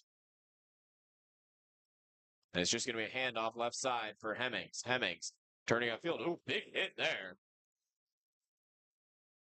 Dropped just short of the 40-yard line. Gain of 7 on the handoff over the left side. That'll bring us to the end of the first half. We got whistles afterwards as Players talking a little bit. Hemmings took a lick at the end of that one as he gets some attention from the training staff. But we've reached the end of the first half. Your score, Corsairs 44, Seahawks 9. We'll take a 2-minute timeout. When we come back, Liam Warner with the Above Roofing Construction and Solar halftime show here on ESPN 107.3.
Here to the Redwood Bowl on the beautiful campus of Cal Poly Humboldt here in Arcata, California. It is halftime. College of the Redwoods Corsairs currently lead Cabrillo by a score of 44-9. Let's take you through how we got here. This might take a little bit because it was definitely an eventful first half. It all started when a Cabrillo punt, the snap was mishandled and went right out of the back of their own end zone, resulting in a Redwood safety. So Redwood starting off with that 2-0 lead.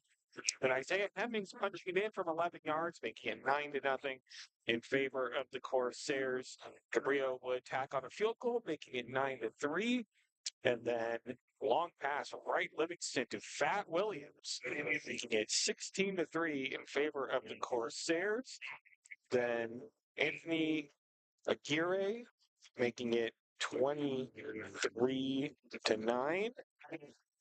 And then Ambrose Conte for Cabrillo making it, I'll leave a ring, but that made it 23-9. It was 23-3 when Anthony Aguirre got that touchdown reception from Brighton Livingston. 23-9 after the Cabrillo 75-yard score. Then in the second quarter, Jordan Bowers punching it in, making it 30-9 in favor of the Corsairs. Jade Burns adding on a little toe tap in the back corner of the end zone, making it 37-9 in favor of the Corsairs. Ronnie Kimbrough would have an interception, and then that would lead to a Caleb Price pass reception from Brighton Livingston, making it 44-9 in favor of College of the Redwoods here at the half. We're going to take a 2-minute break and then a replay of my pregame interview with head football coach Jason White. Then after that, some scores from around the 3C2A and around the country. You're listening to Redwoods Football, ESPN Radio, 107.3 FM.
Here's the Redwood Bulls. They're on the beautiful campus of Cal Poly Humboldt in Arcata. It is halftime for score. It's 44-9. CR leading Cabrillo College, the comprehensive first half put in by the Corsairs. Let's take you around some scores from around the 3C2A. We're going to start with the score that Corsair fans are really keying in on because it has a lot of repercussions for if CR could possibly take the conference title. And at the half, currently, College of Siskiyou railing De Anza by a score of 25-21. Of course, if you are a Corsair fan, you want Siskiyous to win that game in order to possibly set up for CR to go on the road to Siskiyous next week and maybe claim a share of that conference title. We're going to go through some scores from around Northern California, around the 3C2A. Chabot currently leading Los Padonos by a score of 21-0. Halfway through the third quarter there. And 1 o'clock kickoff between Foothill and San Joaquin Delta. No reported score. Butte currently leading Sierra by a score of 28-7. Third quarter just starting there. San Jose Hartnell kicking off with 1, no reported score. And looking around for some other scores. 1 o'clock kickoff between Monterey Peninsula and Merced. No reported score there as well. Of course, Yuba College, they've pretty much had to forfeit the rest of their season. I don't know if they're going to play any more games this season due to their head coach resigning a few weeks ago, but that game was canceled between Yuba and Chabot. And then looking for some nighttime kickoffs that can be of interest to us, and there aren't any. So we're going to go through some scores from around college football around the country, rattle off some top 25 scores from around FBS. Currently, Penn State leading Purdue, West Lafayette, Indiana by a score of 28-3. Notre Dame up on Virginia at the half, 28-0. That game in South Bend, Indiana. SMU currently leading Boston College by a score of 20-14. Third quarter just starting there. Stanford trailing Louisville down in the South Bay by a score of 21-13. Third quarter starting there. LSU and Florida are tied at 10. Also, third quarter starting there in Gainesville as well. And then South Carolina currently leading Missouri. That's 2 top 25 matchups there. 21 South Carolina, number 23 Missouri. South Carolina currently up 14-6. And that game is just getting to the half there in South Carolina. Some games kicking off later around top 25. Number 13 Boise State down in the South Bay to take on San Jose State at 4. Also at 4, number 16 Kansas State will take on Arizona State. At 4:30, number 1 Oregon will travel to Wisconsin to take on the Badgers. And also at 4:30, a big matchup in the SEC. Georgia taking on Tennessee. Number 12 Georgia, number 7 Tennessee. That game 4:30 on ABC. And then Texas A&M taking on New Mexico State at 4:45. At 6:30, Washington State taking on New Mexico. And at 7:15, number 6 BYU taking on Kansas. We're going to take a 1.5-minute break, and then Mitchell Monty will be back with your second half. You're listening to Redwoods Football, ESPN 107.3.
Getting ready for the third quarter here from the Redwood Bowl alongside Liam Warner, Mitchell Manji. Final 30 minutes of action. Corsairs leading 44-9 as they won the toss and the start of the game and will receive the second half kickoff. So Williams deep to receive, along with Elijah Brown Kendrick. Slow kickoff comes. It's a short kick, pop up, fielded by Williams. He's got nowhere to go but out of bounds at the 20-yard line. It would have been smarter to just let that go out of bounds, but regardless, that's where the Corsairs will start their second half.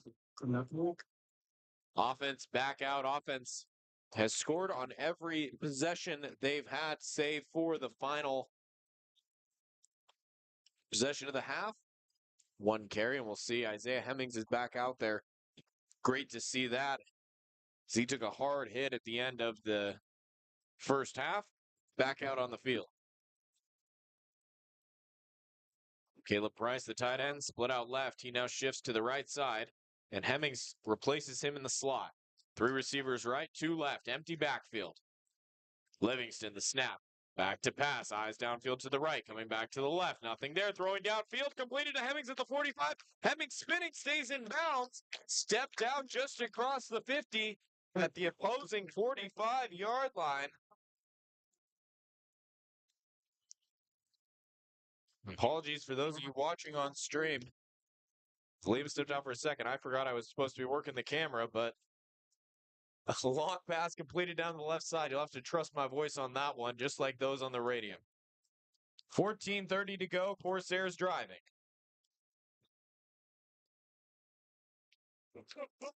A tight end. Caleb Price, along with Jaden Burns to the left. Hemmings remains the back. And it's a botched snap picked up by Livingston trying to make anything happen, and he's going to be dropped. It'll be a loss of 6. Brought down in the backfield by Ben Lucchese. Loss of 6 on the play. 7 on the play. And it was Cabrillo who had issues with snaps early on in the game. Paxton Page checks in. Caleb Price out. Victor Eicher in at receiver. Well, he's coming back off. Second down and 16 for the Corsairs. Ball in the middle of the field. Hemmings the back to the right of Livingston. Good snap this time. Drops back to pass. It's a short screen underneath. Hemmings with room. Hemmings on the left side trying to cut back.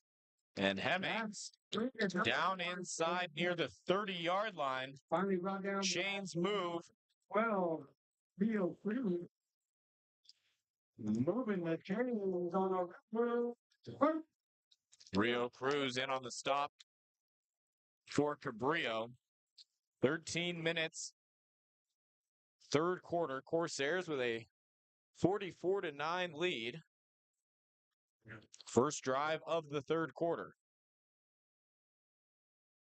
Jordan Bowers in it. Tailback now directly behind Livingston. High snap comes down. Handoff Bowers. Bowers with some running room. Bowers cuts back, tripped up as he got across the 20. First down carry for Jordan Bowers. Hemmings back in one play later.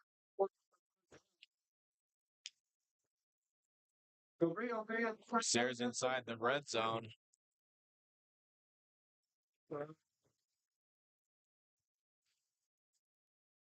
Two receivers, 2 tight ends. Hemmings the back directly behind Livingston. It's going to be a give to Hemmings over the left side. Hemmings looking for any room. Stays in bounds and on his feet, still churning and pushed forward. And that's number 4. Inside the 10. Corsairs moving the chains on 3 consecutive possessions. Number 9 in on the 12 minutes to go third quarter. Corsairs absolutely dominated that first half. Offense has been humming. Like a gain of about 9, I'll check it down. So we'll be second down and short. Give to Hemmings. First down carry. Man, Brought down by number 94, Michael Thomas. And depending on the spot, see if the chains moved. It looked to be good on the first carry, and head referee gives the first down signal. That's third down. Give me first down. So it'll be first and goal from the 9. Corsairs looking to remain perfect on offense. Except for that last drive into the first half, they only had one play. Give to Hemmings over the right side. He's got blockers. Hemmings trying to put his foot in the ground. Another big hit. Keeps on churning. He's going to be brought down inside the 5 at the 4. Corsairs threatening again, this time getting it done on the ground. Isaiah Hemmings with a big play on the screen earlier, getting it on the handoff inside the 5. Pistol formation again. They're going to bring Jaden Burns in tight to the formation. It's a give. Hemmings over the left side. Hemmings puts his shoulder down, runs over a defender, but he's going to be a yard short of the goal line. It'll be third down and goal from the 1, but tough running from Zay Hemmings. He's been on the receiving end of 2 big hits and delivered the blow on that one. Hemmings been Mr. Consistent all season long. Jumbo set in the backfield. Under center. Give to Hemmings. Hemmings stood up, second effort. He's short again. So the Cabrillo front line stands tall. That was Tosin Olade, the end of the play. Might have a career in acting. No flag. Fourth and goal from the 1. Olenberger checks in. Heavy formation again. Livingston under center. The give again to Hemmings up and over the top. He is in.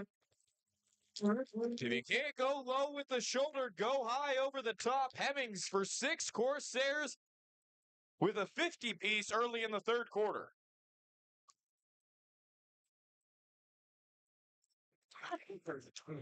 First drive. Third quarter, Hemmings for 6. Corsairs lead it 50-9. Ryan Thomas on to attempt the point after.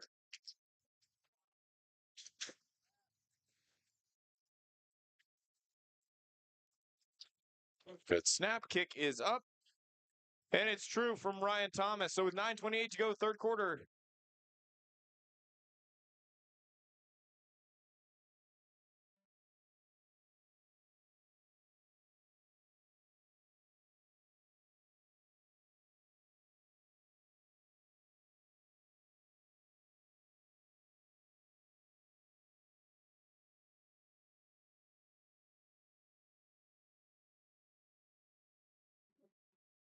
Isaiah Hemmings into the end zone. Corsairs extending their lead. Fair catch signal and made by Jeter Olivares. Number 3.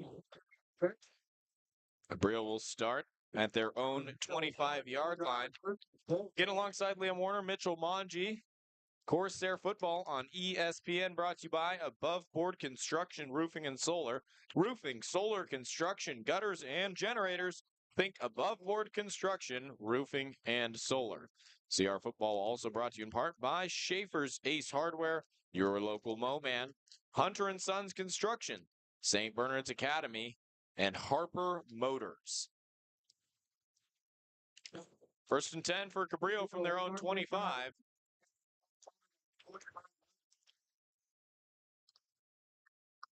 Only able to get 1 touchdown on the board in the first half.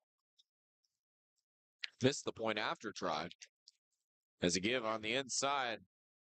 Not much running room. Connor Long crashing in from the defensive end position. He's having himself an absolute clinic this afternoon.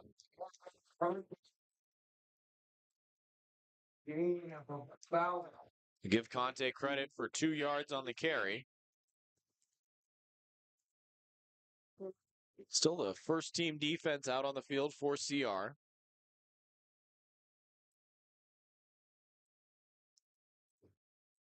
Fomby and Orkanu Simon the corners. Tagaloa Kimbrough the safeties.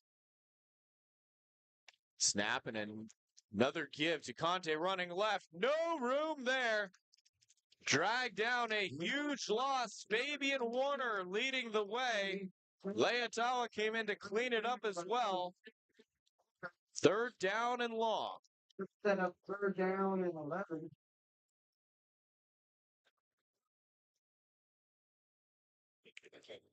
Cabrillo from their own 29. Jamari Vaughns, 2 receivers to either side. Drop back to pass. Steps up, delivering a strike down the field. Coming back to it, the receiver could not hang on for the catch. Ibrahim Alivov tried to get his body turned around to catch that one on the back shoulder. Just a little underthrown from Vaughns, but an excellent ball placement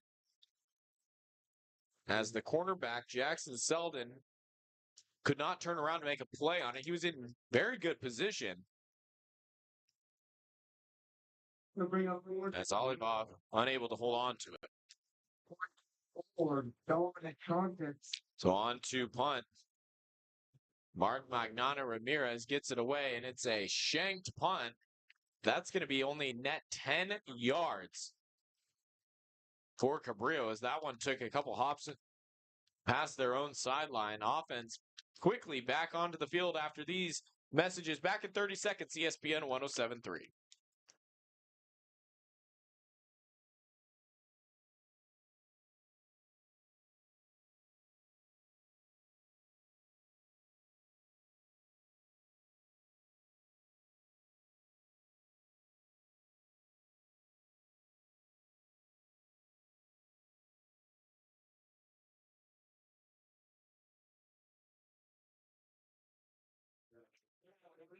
Second team offense in for the Corsairs. Cade Baumberger hands it off to Hank Olenberger. Olenberger churning forward, picks up 12 on it. The first down carry. Under 8 minutes to go. Again, second team offense back out there. They gave Brighton Livingston the first drive of the 3rd quarter. Cade Baumberger and company out there presumably the rest of the way, with the Corsairs leading 51-9 and deep in Cabrillo territory after the short punt. Baumberger, quick throw, on target, caught, far side of the field.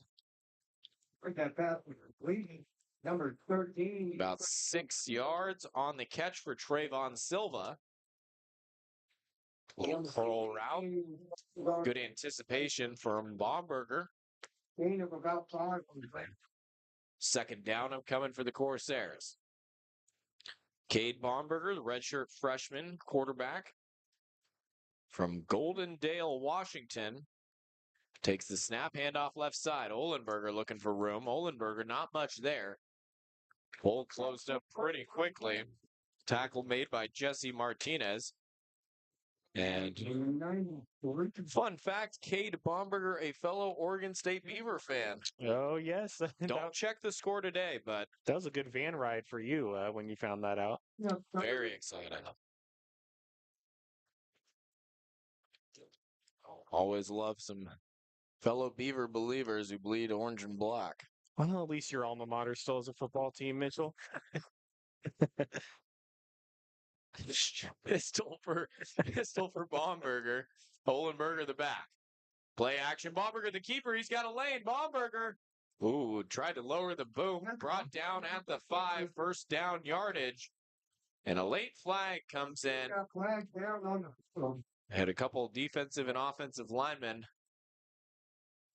having some probably very kind words for each other after the play. Yeah, you're figuring out dinner plans.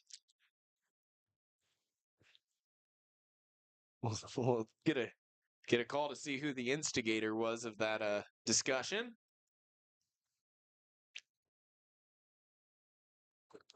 Again, second team offense out on the field for the Corsairs. Cade Baumberger, the quarterback. Olenberger has been the lead tailback for this second group.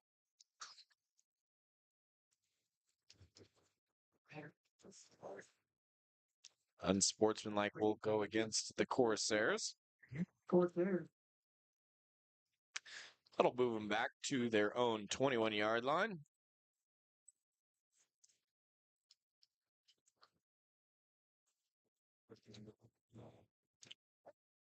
Baumberger into the huddle to give the play call. Will remain 1st and 10. It was a dead ball foul. So instead of 1st and goal from the 5, it's 1st and 10 from the 21. 3 receivers left, 1 right. Give to Olenberger. Olenberger trying to get out the right side. Breaks a tackle. First down yardage. Thrown down right at the sticks. He ran out of bounds. Ben Lucchese tossed him into the sideline.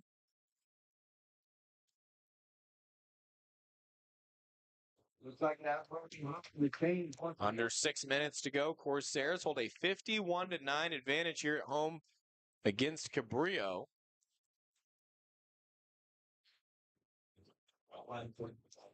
And a reminder, at the conclusion of our game, we'll send it to Irvine with J.B. Mathers.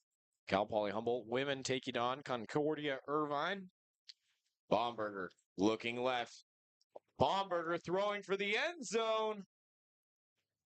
Just out of reach for Paxton Page. We got another flag down. 7:54 to go, third quarter. Siskiyou still trailing De Anza 25-21.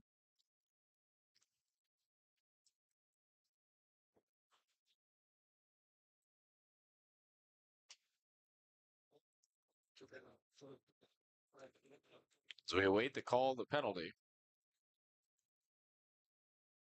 Going to be a hole. Looks like a defensive holding call. That'll give the Corsairs 1st and goal from just outside the 5-yard line. Again, 5:26 to go here. Third quarter. Down in Cupertino, Siskiyou's with the ball. Down 4.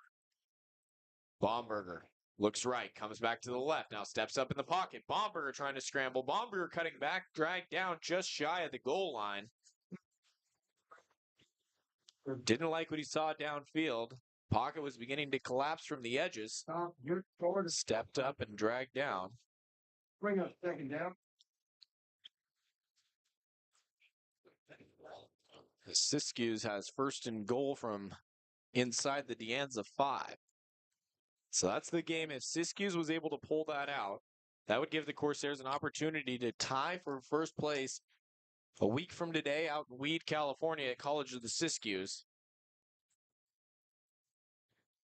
Baumberger now under center. Heavy set quickly.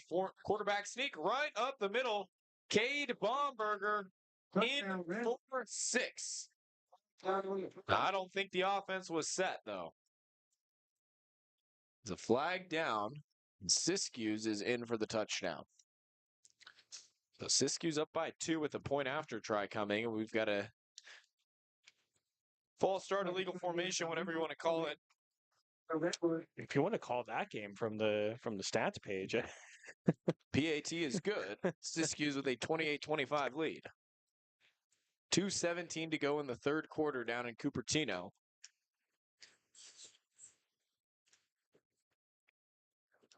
That's obviously good news for Corsairs and Corsair fans.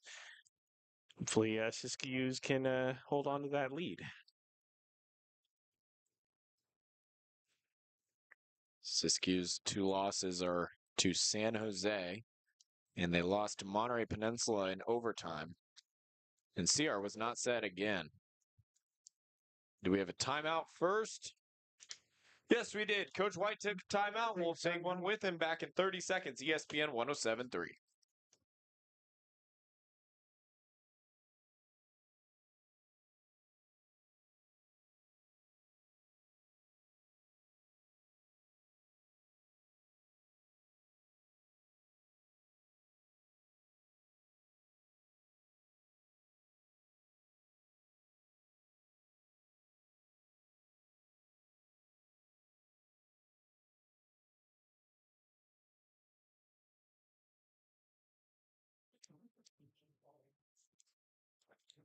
Just a moment ago, Coach Helms in the box right to the left of us. Well, just to the left of us, showing me the Siskiyou score as coaching staff definitely following that game closely.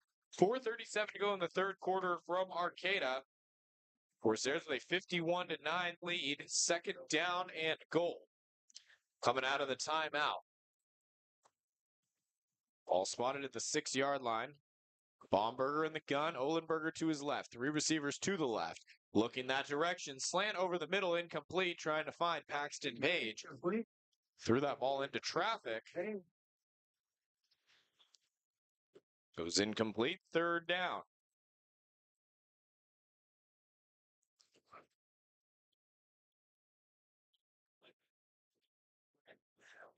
Kate Baumberger, again, the redshirt freshman in at quarterback. Got a freshman running back in Hank Olenberger.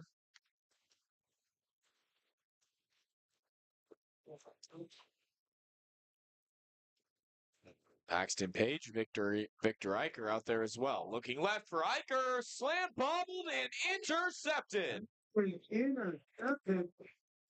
And a flag comes down after the play. Hit Eicher in the chest and just bounced right off the pads. And it was snagged by Rio Cruz. He's the one who came down with it. Late flag came down. That's clearly going to be after the interception. Corsair defense headed back out onto the field. We'll let the referees sort this one out and update you back in 30 seconds. ESPN 107.3.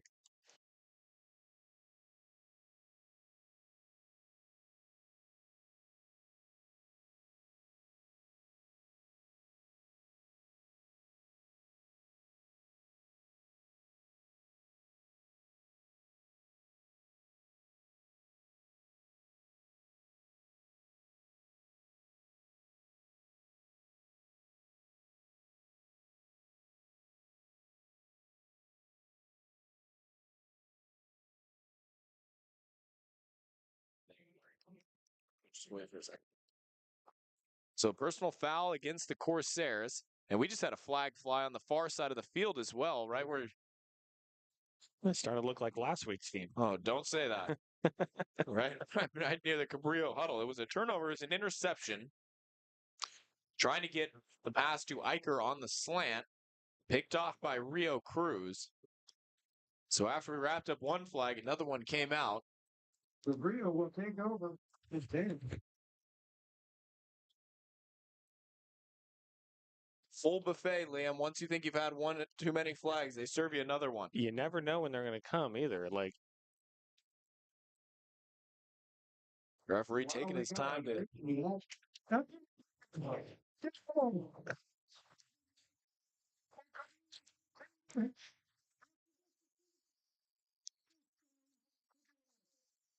So the second unsportsmanlike against the Cabrillo bench.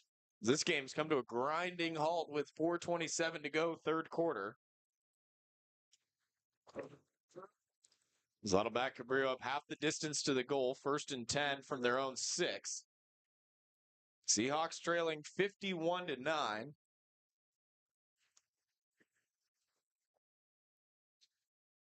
As the Deanza Siskiyou's game is now into the fourth quarter. Siskiyou's up 28-3. As a handoff. Oh, lost the ball and I thought he came up with it, but CR's pointing to it.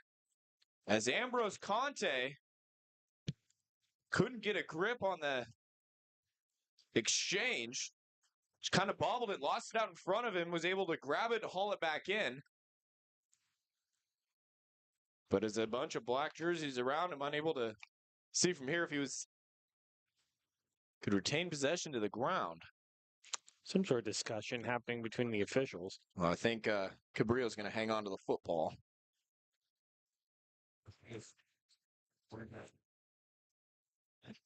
Corsair football brought to you by Aboveboard Construction, Roofing, and Solar. As all signs point to Seahawks being able to hold on to the football.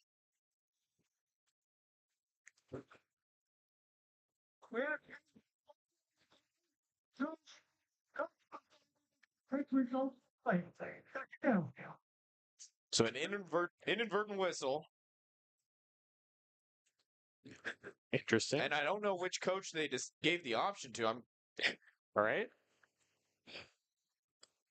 So 2nd down and 9. Clock winds. Jamari Vaughns heels at his own end zone. Takes the snap, play action. Pressure coming, rolling out to his right. Gets rid of it, incomplete.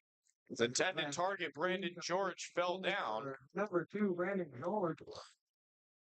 Was able to get rid of it. 3rd down.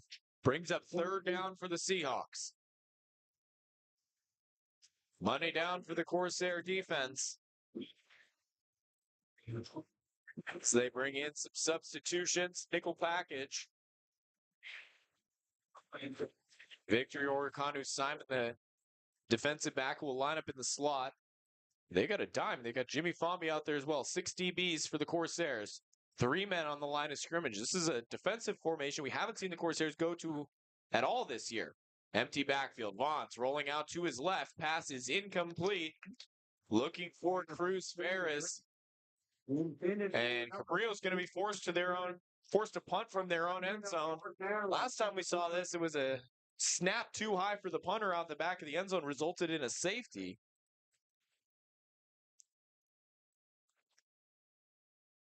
Martin Magnana Ramirez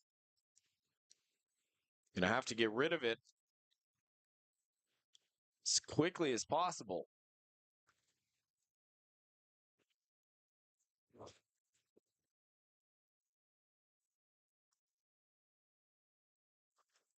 Does get the punt away. It's a low liner.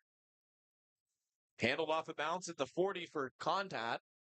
Spins out of a tackle across the 30 down to the 28-yard line. That's where Baumberger and the offense will head back out in 30 seconds on ESPN 107.3.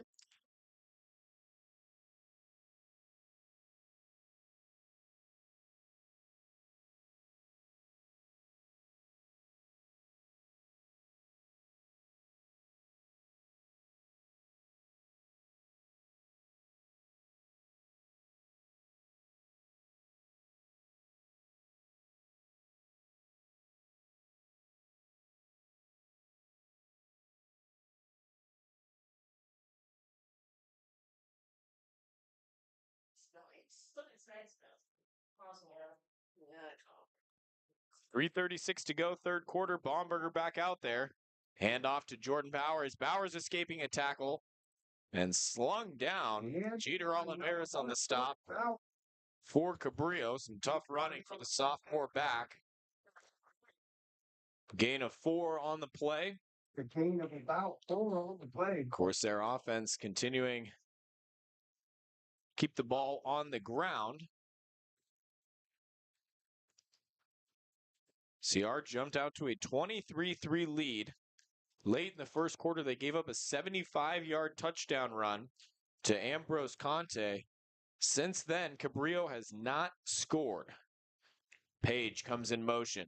The give to Paxton Page on the jet sweep. Paxton Page finds the paydirt from 25 yards out. Sealer continues to pile it on here at home.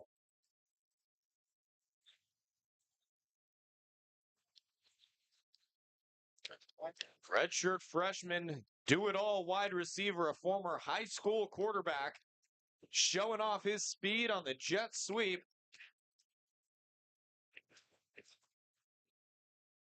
All season long, we talked about the depth of the receiving core.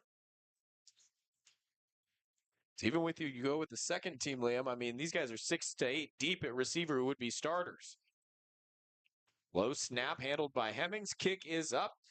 And it's good. 2:47 to go, 3rd quarter. Corsairs on top, 58-9 here on ESPN 107.3.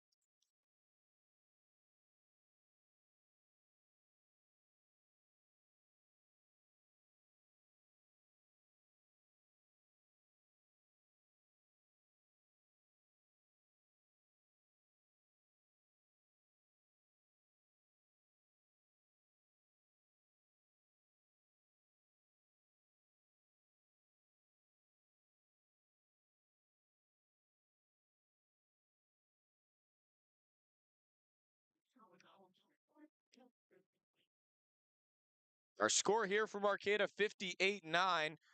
College of the Redwoods on top.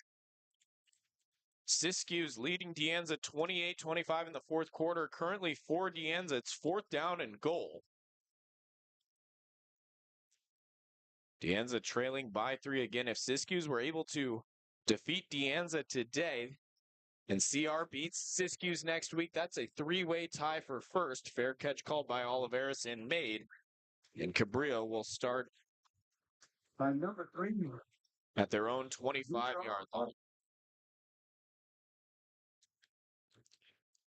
Again, a reminder, at the conclusion of our game, we will send it down to Irvine. JB Mathers will have the Cal Poly Humble women taking on Concordia Irvine. Tip-off is set for 4 p.m.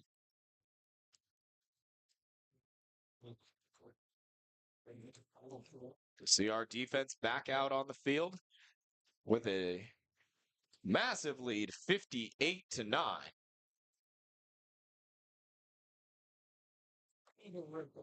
Jamari Vaughns and the Cabrillo offense back out on the field, looking for any signs of life. They've been shut out since the first quarter. 2 receivers left, 2 right. Vaughns in the gun. CR Brand pressure. Vaughns gets rid of it, nearly intercepted, but it went through the hands of the defender, was completed to Cruz Ferris. Still churning forward, and he's going to have enough for a first down. Cruz Ferris with a couple big receptions in the first half. That ball looked out of the hand of Vaughns if it was going to be picked. First down. But found the hands of his trusty wide receiver, able to put his head down and get first down yardage. Fresh set of downs out at the 35. Vaughns rolling out to his right. Eyes downfield, delivers a pass. That one's picked off. Second interception of the day for the Corsair defense. Had a comeback route, left it just a bit short. And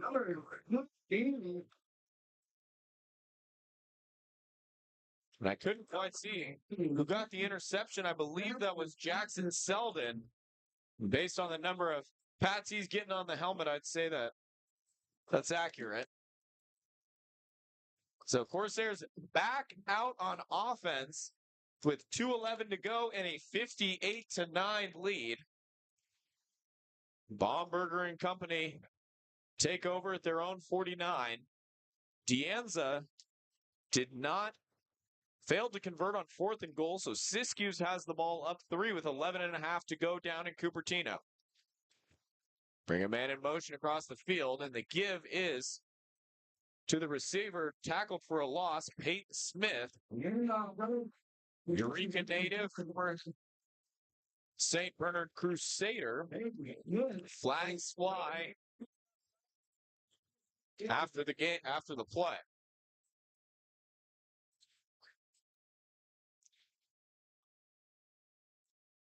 So the game with a lot of carries on the ground. Number 9. Tosinalade, leading tackler for the defense, gets tagged and unsportsmanlike. So instead of a loss of 3, a fresh set of downs for the Corsairs. Paxton Page with the assist, tosses the flag back to the referee. Always good to do some charity work out on the field. Clock winds, ball spotted at the Cabrillo 38. 3 receivers right, Baumberger in the gun. Drops back to pass, quickly throws to the right, it's completed. Turning the corner and going upfield before being forced out of bounds. It's Peyton Smith. First down yardage and more. Everything working today for the Corsair offense. Both the starters and the backups. We've had 90 seconds to go, third quarter.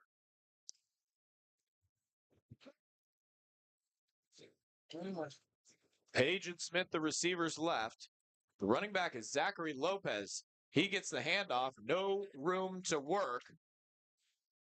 As Lopez is dropped by Neo Moreno behind the line of scrimmage.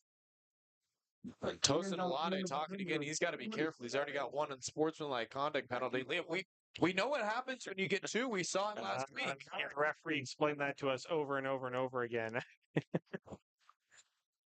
You get two unsportsmanlikes, you get ejected. I believe that's right, Mitchell.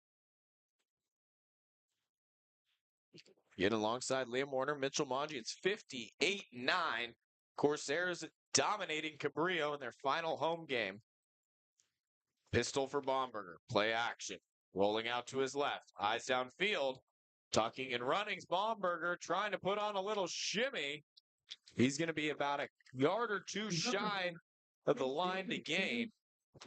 Give him credit for a rush of 9. Leaves third down and 2. And that will take us to the conclusion of the third quarter. Your score, College of the Redwoods 58, Cabrillo 9. You're listening to Corsair Football on ESPN 107.3.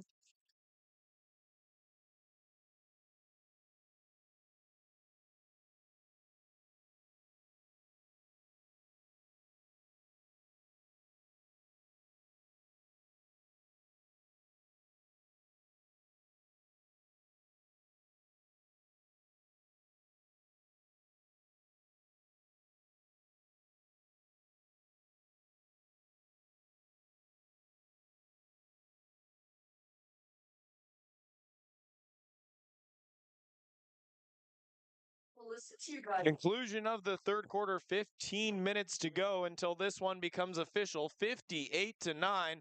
Corsairs winning in dominant fashion.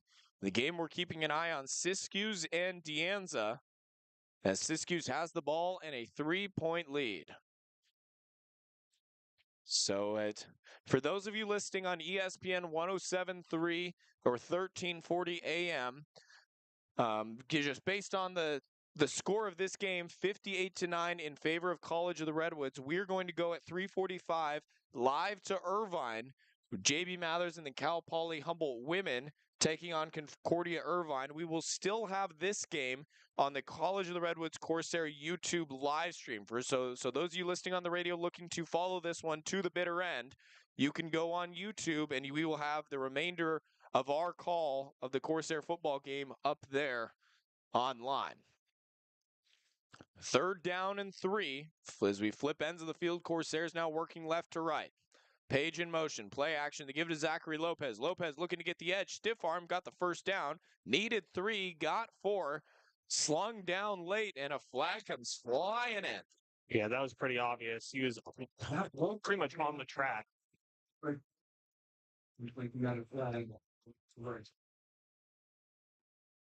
Jeter Oliveras on the tackle. And Lopez was well out of bounds as Oliveras slung him down onto the track.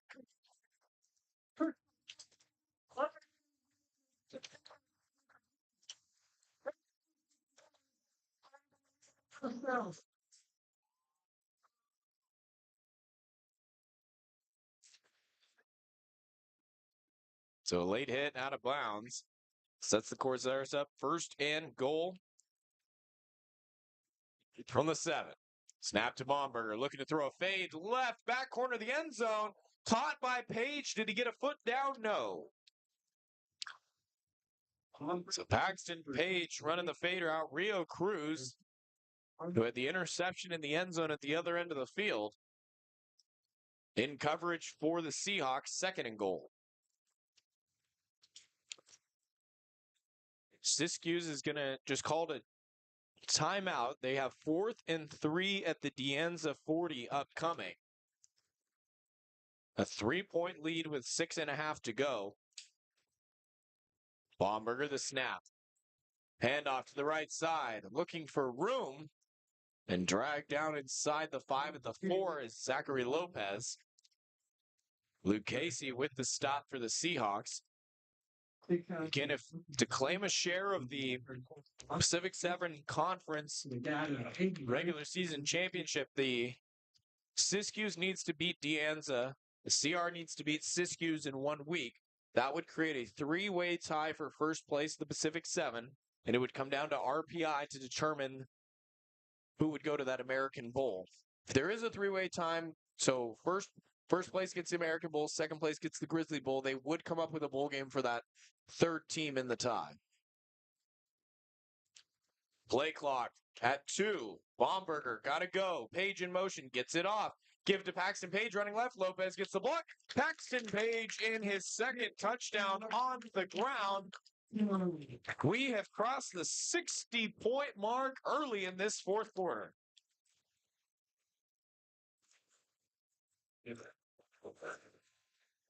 Paxton Page, second touchdown on the ground. Corsairs 64-9.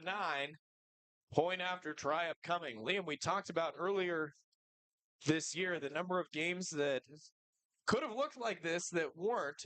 CR, I wonder if that De Anza game gave him a bit of a hard reset. I think it did. This was the quintessential get-right game. PAT is up and good. 65-9. Corsairs on top. Take a 30-second timeout. You're listening to Corsair Football, ESPN 107.3.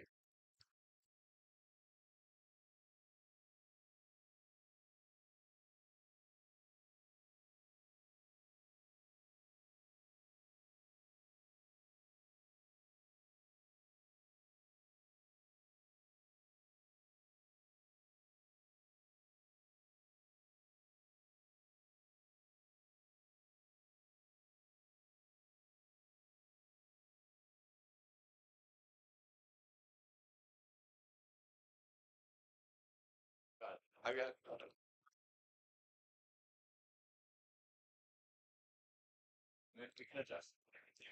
65-9, Corsairs. Just got to let the clock expire, really. 13:48, fourth quarter.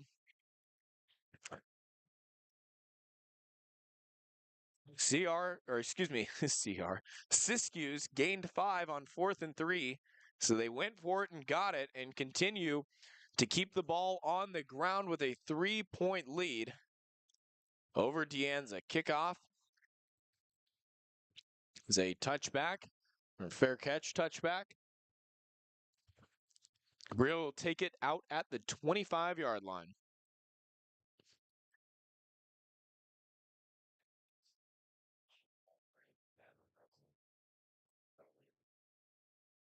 Cabrillo offense going to head back out onto the field.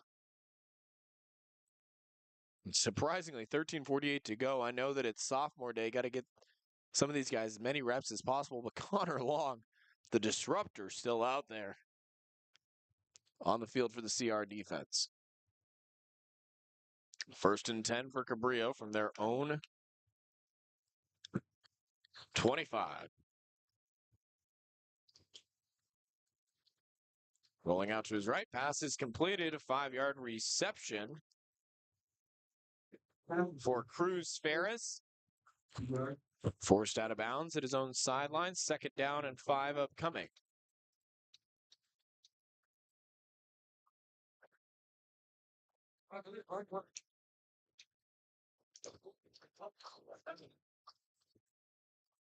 Ball spotted on the right hash, 30-yard line.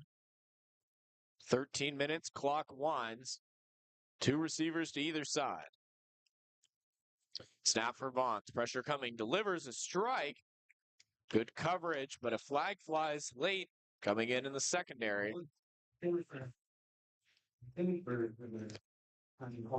So pass was incomplete, looking for Noah Salem.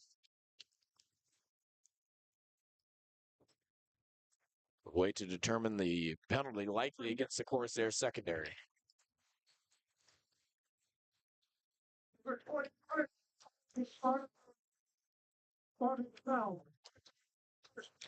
Pass interference called against Hank Ohlenberger, who's on the sideline and is a running back.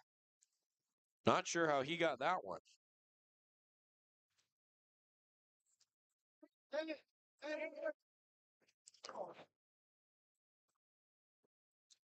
Obviously, referees got the number wrong. That was sarcasm for anybody who did not pick up.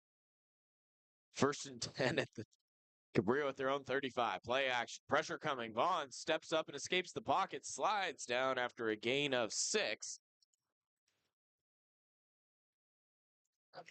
Pressure coming on the edges. Pocket collapsing quickly. Vaughn's able to escape and pick up the first down. Next game for CR 1 week from today. It's a noon kickoff.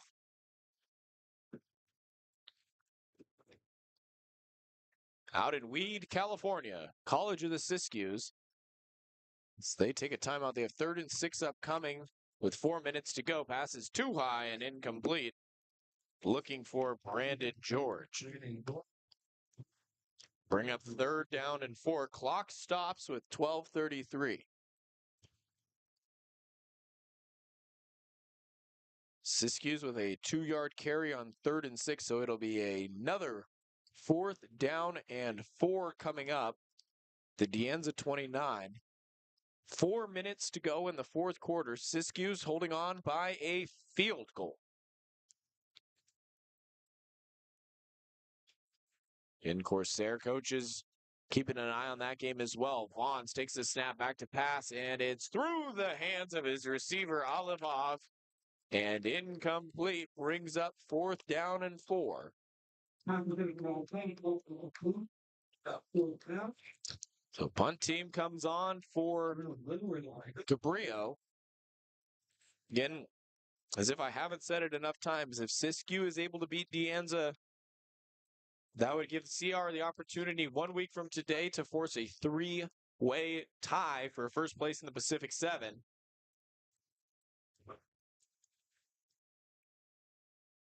Oh no, Dianza got to delay a game on 4th and 4. Punt is away. It is a very high kick. Goes out of bounds at the CR 41-yard line. We'll take a 30-second timeout. CR offense back out on the field. 12:21 to go, 4th quarter. 65-9 here from the Redwood Bowl, ESPN.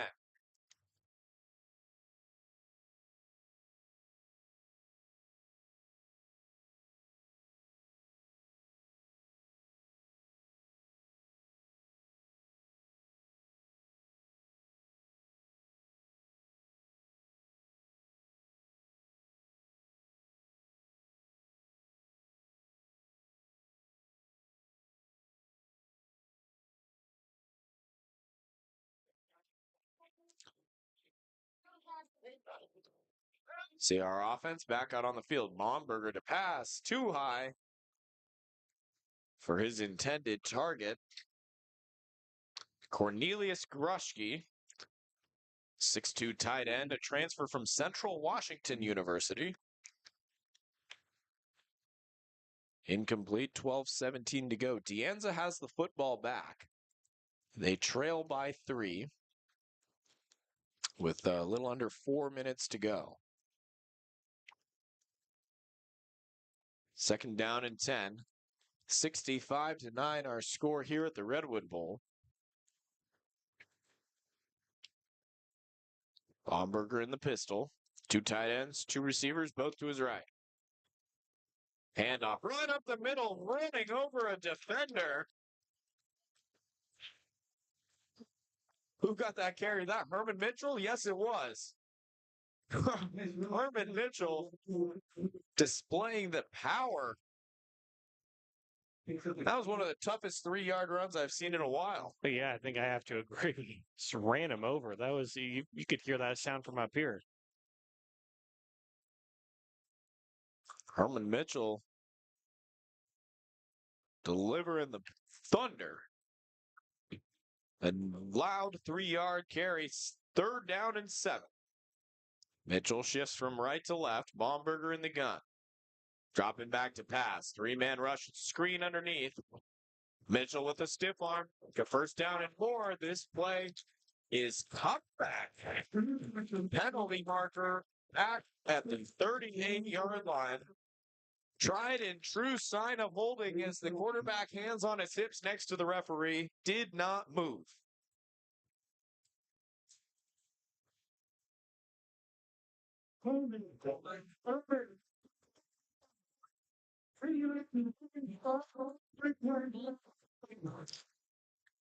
Freshman Axel Alvarez Garcia, another Clear Lake High School product, tagged for the holding penalty. What would have been a big play on 3rd down, called all the way back. Brings up 3rd and 17.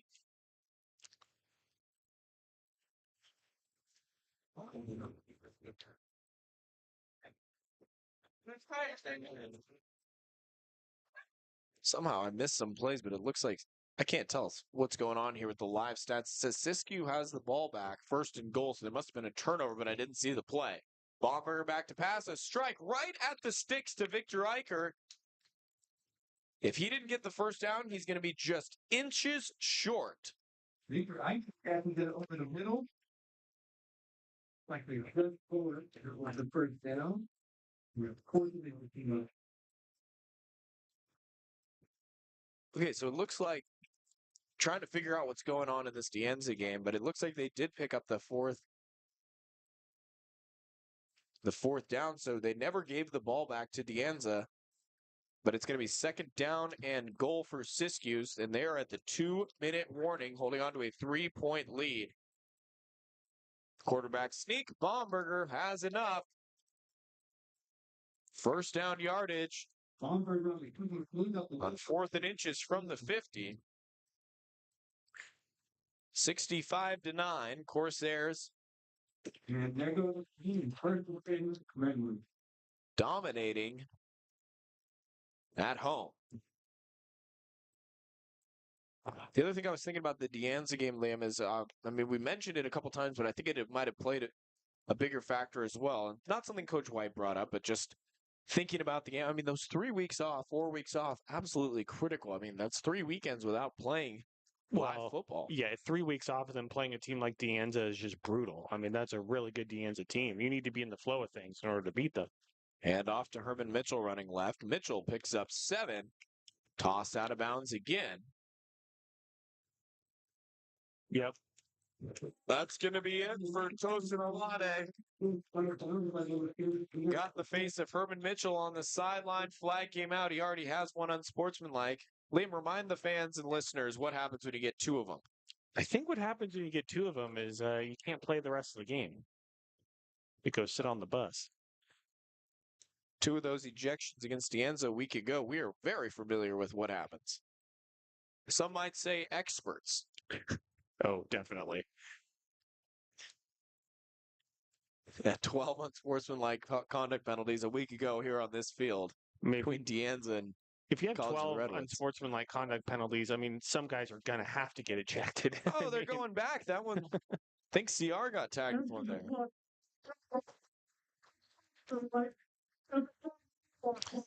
They got Herman Mitchell, so my mistake and apologies to Tosin Olade.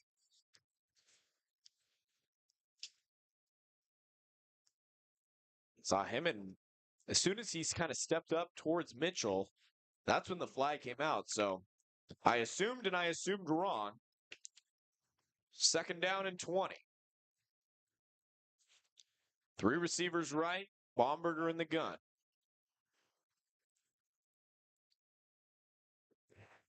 Cade Baumberger back to pass, surveying the field. Pass completed. 15-yard gain on the left side to Victor Eicher. Right on the sideline. Toe tap, hauled it in, went out of bounds. And then about 2. Clock winds, 3rd and 5. Ball to Cabrillo, 45, line to gain. Call it 3rd and 6, line to gain the 39.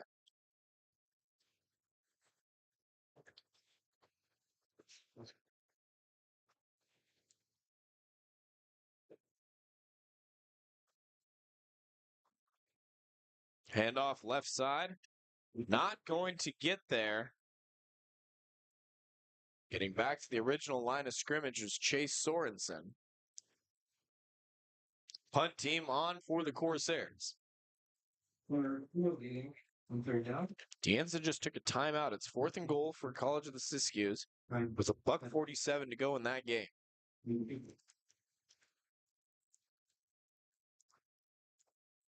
What a setting that would be in 1 week, Liam, should Siskiyous be able to pull it out. That would potentially set up a very, very big game next week. Coach White will get the RPI. Usually Saturday nights is what he said, or is when it's published. It's Thomas End over end kick. Oh, look at the back spin on that one. Hit at the 11, back to the 14, dies at the 12. That's where the Corsair offense will take over. So the situation we're watching again is the Siskiyous and Deanza game. If Siskiyous wins, they remain undefeated in the Pacific 7. Deanza will have a loss. CR with one loss to Deanza. And setting up battle for first next week. Now, if Siskiyous wins today and beats CR, they are in sole possession of first place. They would have. And I don't know, Liam. It's showing double zeros on the clock. Now we get it corrected. 141 Deanza football. Getting my hopes up, Mitchell. 4th and goal. Siskiyous went for it. Was sacked. It's a speed sweep. Brandon George trying to turn the corner. Oh, he delivered the hit stick on that one. Jackson Selden on the receiving end, but stuck with it and forced the tackle. Very impressive, Selden. Took the blow, and both of them really stopped at that 22-yard line. The contact was initiated.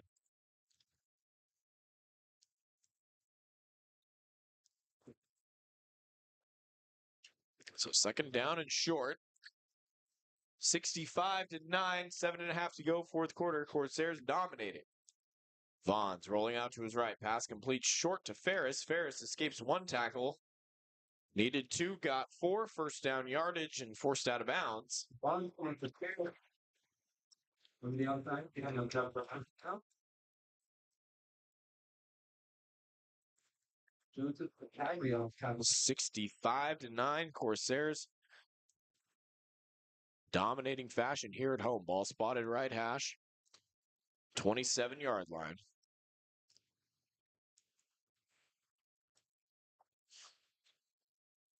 Two receivers to each side. Vaughn's in the gun. Corsairs rush 4. Handoff to Hatton, breaking loose on the right side. Hatton goes out of bounds just shy of the 50. But a good carry on the ground for Kobe Hatton. Again, no Peyton Hatton. The leading rusher was stated 141 yards in Liam. And Tavius Jackson's 75-yard touchdown pass for Deanza. They are right on top of Siskiyous. Well, that's unfortunate. I mean, obviously, as we know very well, Tavius Jackson is a very, very good quarterback.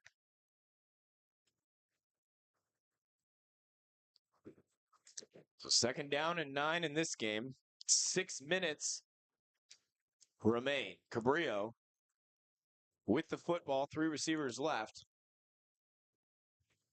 Pass is incomplete, intended for Brandon George.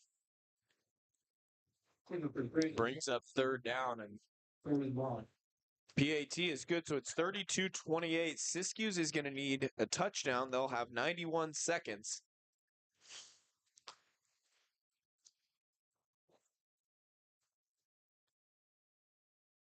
We saw these guys. Devin Dawkins, just a standout receiver, and Tavius Jackson, a very impressive, talented quarterback.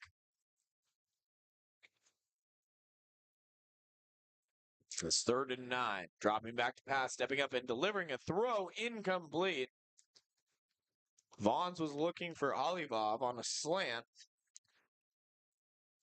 Pass dropped. 4th down and 9. Cabrillo to punt.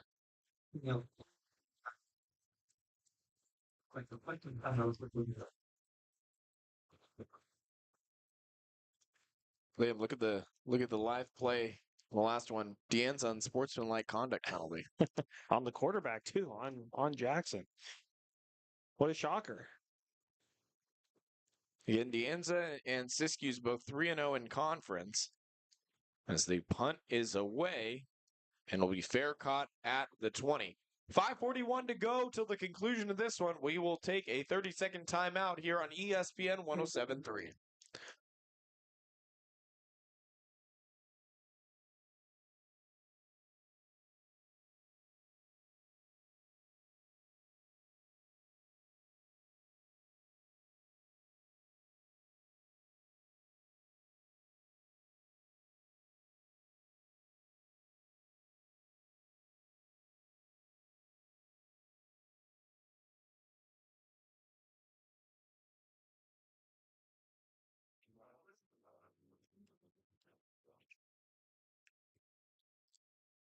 5:41 to go. Till this game goes final, CR commanding 65-9 lead. Baumberger brings Page in motion. Play action, slant is pass completed to Eicher. First down yardage, he's fighting for more. He's dragging 4 Cabrillo players with him before he's finally wrapped up. But he got an extra 3 yards there. The strength of Victor Eicher to just drag some defenders with him. The ball out to the 6-yard line. It's pretty good. A fresh set of downs. Clock continues to wind, approaching 5 minutes. Again, just shortly on ESPN 107.3, we are going to send it live to Irvine, California, where J.B. Mathers be on the call for Cal Poly Humboldt women taking on Concordia Irvine. Timeout taken by CR. We'll take one with them back in 30 seconds. ESPN 107.3.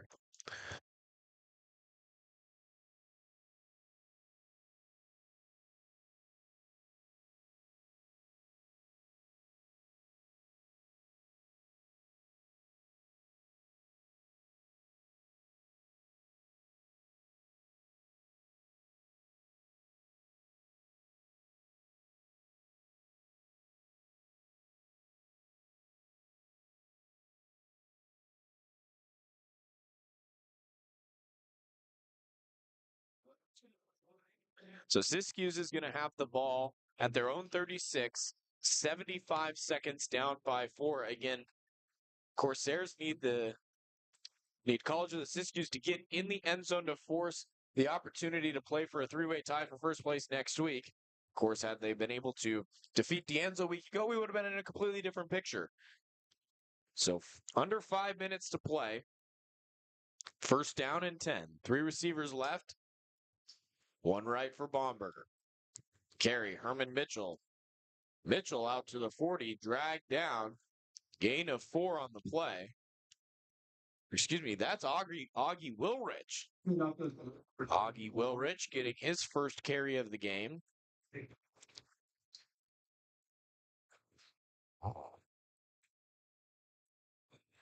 Second down and 6. 4:25 to go, fourth quarter.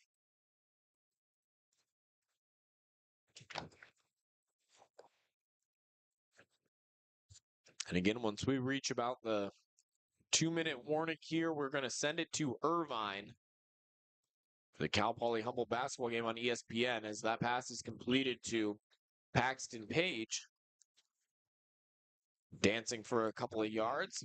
A gain of 2 on the reception. Brings up third down and 4. Again, we'll wrap this game up live on the College of the Redwoods football YouTube live stream. So for those of you listening on the radio, you have to jump on over to YouTube. You can just search College of the Redwoods football. Should pop up with a live video. 65-9 is our score. 3.5 minutes to go before this goes final. Third down and 4 for CR. Baumberger brings Page in motion, gives it to him on the jet sweep. Page looking to get the corner. Paxton Page, first down, stays in bounds. No, he stepped out. All he had to do was keep it in bounds. Alade was closing quickly, and Page just stepped out of play at the 44-yard line. So clock winds, and despite a victory here today, the Corsairs likely going to be playing for the Grizzly Bowl in 1 week. Siskiyous has 3rd and 10, trailing by 4 at their own 36.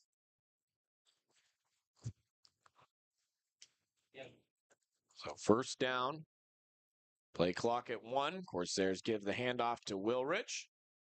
Wilrich falls forward, picks up 2. And they will let the clock run all the way down to the 2-minute timeout. So a reminder for those of you listening on ESPN 107.3 FM or 1340 AM, we're going to take a break here. And when we come back, it'll be only on the CR Football live stream.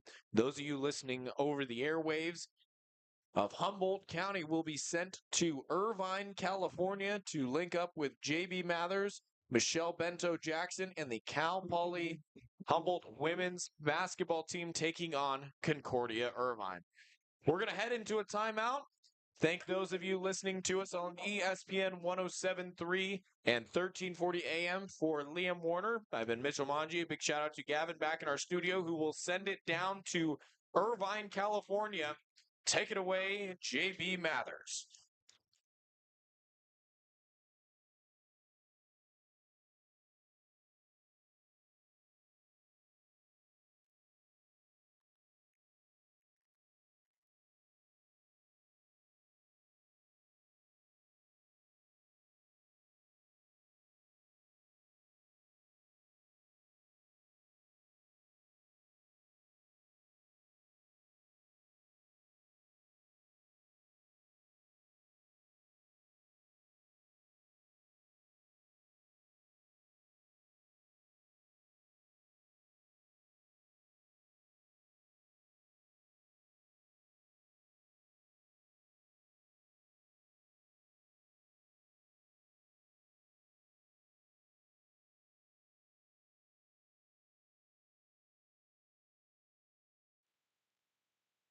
Back here at the Redwood Bowl alongside Liam Warner, Mitchell Manji, concluding this game as Wilrich breaks free. Augie Wilrich down the left side, dragged down at about the 12-yard line, but a rumbling carry for the freshman from Linwood, Washington.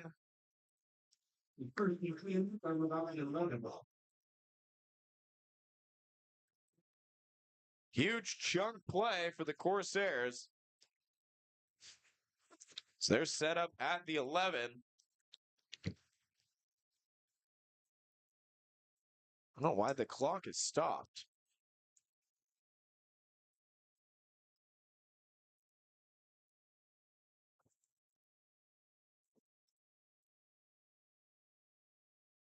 "11 seconds to go.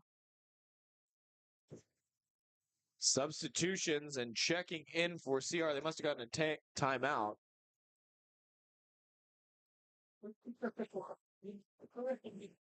So you got a stoppage on the field. Coach Jason White takes a timeout. We'll step aside for a moment. Back to wrap this one up on YouTube, College of the Redwoods football live stream.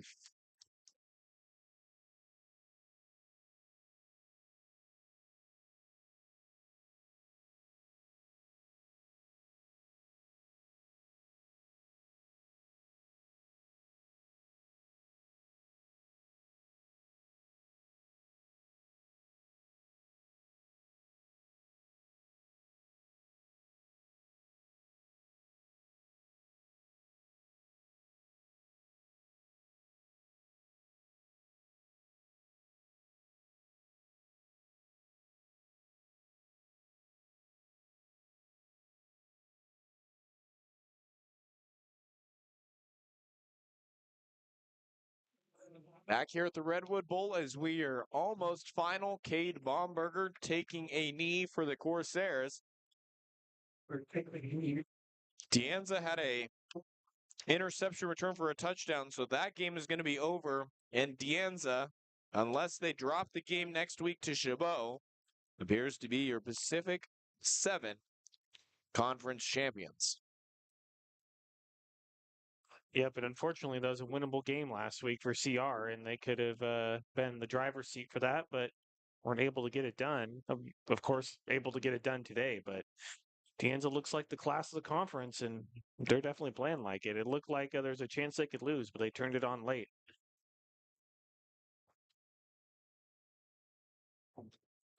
Baumberger takes another knee. Clock continues to wind. Coaching staff to our left packing up their equipment. Now, as a round of applause for the sophomores on this College of the Redwoods team, their final home game. Possible they could have another one, but of Yeah, course exactly. we don't know at this point whether the bowl game is going to be here or on the road. So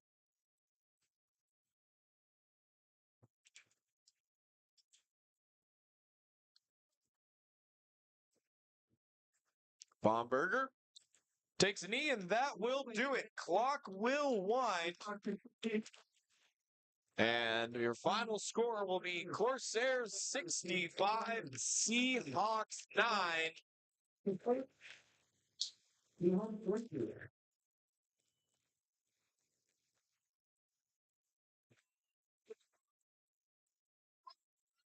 As CR moves to 7-2 on the year, it'll head out to Weed, California, 1 week from today to take on College of the Siskiyous. Great sportsmanship from Cabrillo and CR. High fives at the 50. Some love shown from Cruz Ferris and Fat Williams getting a lot of credit from this Cabrillo team, and been a very dynamic playmaker. Liam, we've got one more game to go. Obviously, could be a long way, but I mean, a bowl game obviously still a possibility.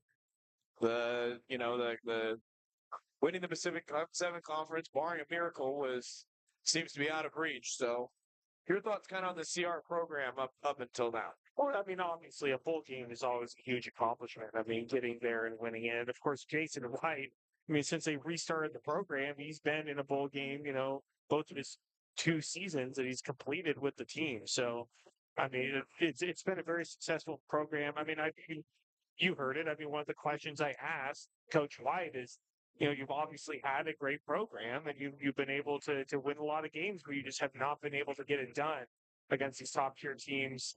Like Foothill last season, if you remember that game, and then the Monterey game and the Deanza game this season. And it's just like it just comes down to recruiting. I mean, we just got to get better guys, and eventually we'll get to that point where you're the class of the conference. But a bowl game is still a big deal, and the Siskiyous game next week is still a very big deal. That is a game that is a winnable game for the Corsairs, even though the Siskiyous team is obviously also very good, but they just need to take care of business next week and see where it leads. So we'll wrap up the regular season 1 week from today. That's a noon kickoff. We'll be live on ESPN 107.3 and AM 1340, as well as this College of the Redwoods football YouTube live stream at 11:45 from Weed, California. Final score today, 65-9. And Liam, a lot of points on the board for the Corsairs, and let's take a look in a moment to see how they accumulated all those points. But a very good showcase from CR to come off of a tough loss and win this game in dominating fashion over Cabrillo. Yeah, I'm going to be out of breath by the time I'm done with this. So strap in, get ready. There are a lot of points.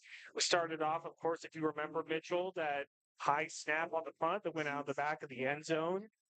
Resulting in a College of the Redwoods safety, making it 2-0. And then Isaiah Hemmings, of course, his name's been called a lot this season, punching in, making it 9-0 in favor of Redwoods. Cabrillo attacking on a field goal, making it 9-3. And then that long pass from Bright Livingston to Fat Williams. Of course, you just mentioned he had a great day today, making it 16-3. And then Bright Livingston to Anthony Aguirre, making it 23-3. And then that big play, the only big play that Cabrillo ended up having, that 75-yard touchdown run by Ambrose Conte, making it 23-9. The extra point was no good on that play. Then the second quarter, Jordan Bowers punching it in, making it 30-9 in favor of the Corsairs. And then Jaden Burns from Brighton Livingston, making it 37-9 from a Kimbrough interception, leading to a Brighton Livingston to Caleb Price touchdown. And then 44-9 would be the score at the half after that touchdown. And then the third quarter, Isaiah Hemmings punching in again, making it 51-9 in favor of the Corsairs. And then Paxton Page rushing it in, making it 58-9 in favor of the Corsairs. And then in the fourth quarter, Paxton Page again, making it 65-9 in favor of the Corsairs. And that is how that game will end. So thankfully for players, fans, and everybody, it will stay dry here in Arcata today as the rain starts to move in. See the sky starting to darken around us here at the Redwood Bowl. We'll go on the road in 1 week, and really, Liam, just any final thoughts to wrap it up? I thought just a dominant showing all around from the Corsairs. They gave up the one big play to Cabrillo, but other than that, shut out this offense. Lights out for a team that's been dominant on the ground. Obviously, they were missing Peyton Hatton.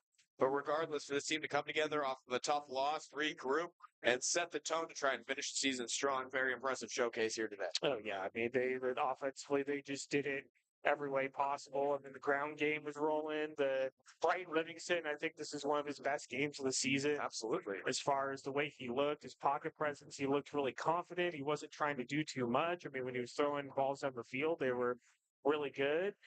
I mean, he looked really great. But I think right now it's just all focused on that Siskiyous game next week. I think the coaching staff has already flushed this game, and they're looking forward, and I am definitely looking forward to that game next week as well. Should be a fun one against a very competitive Siskiyous team. Just dropped their first game in conference to Siskiyous. Deanza remains a perfect 9-0, headed into their final home game with Chabot. Again, Chabot would need to pull off an upset there to force a tie for first place.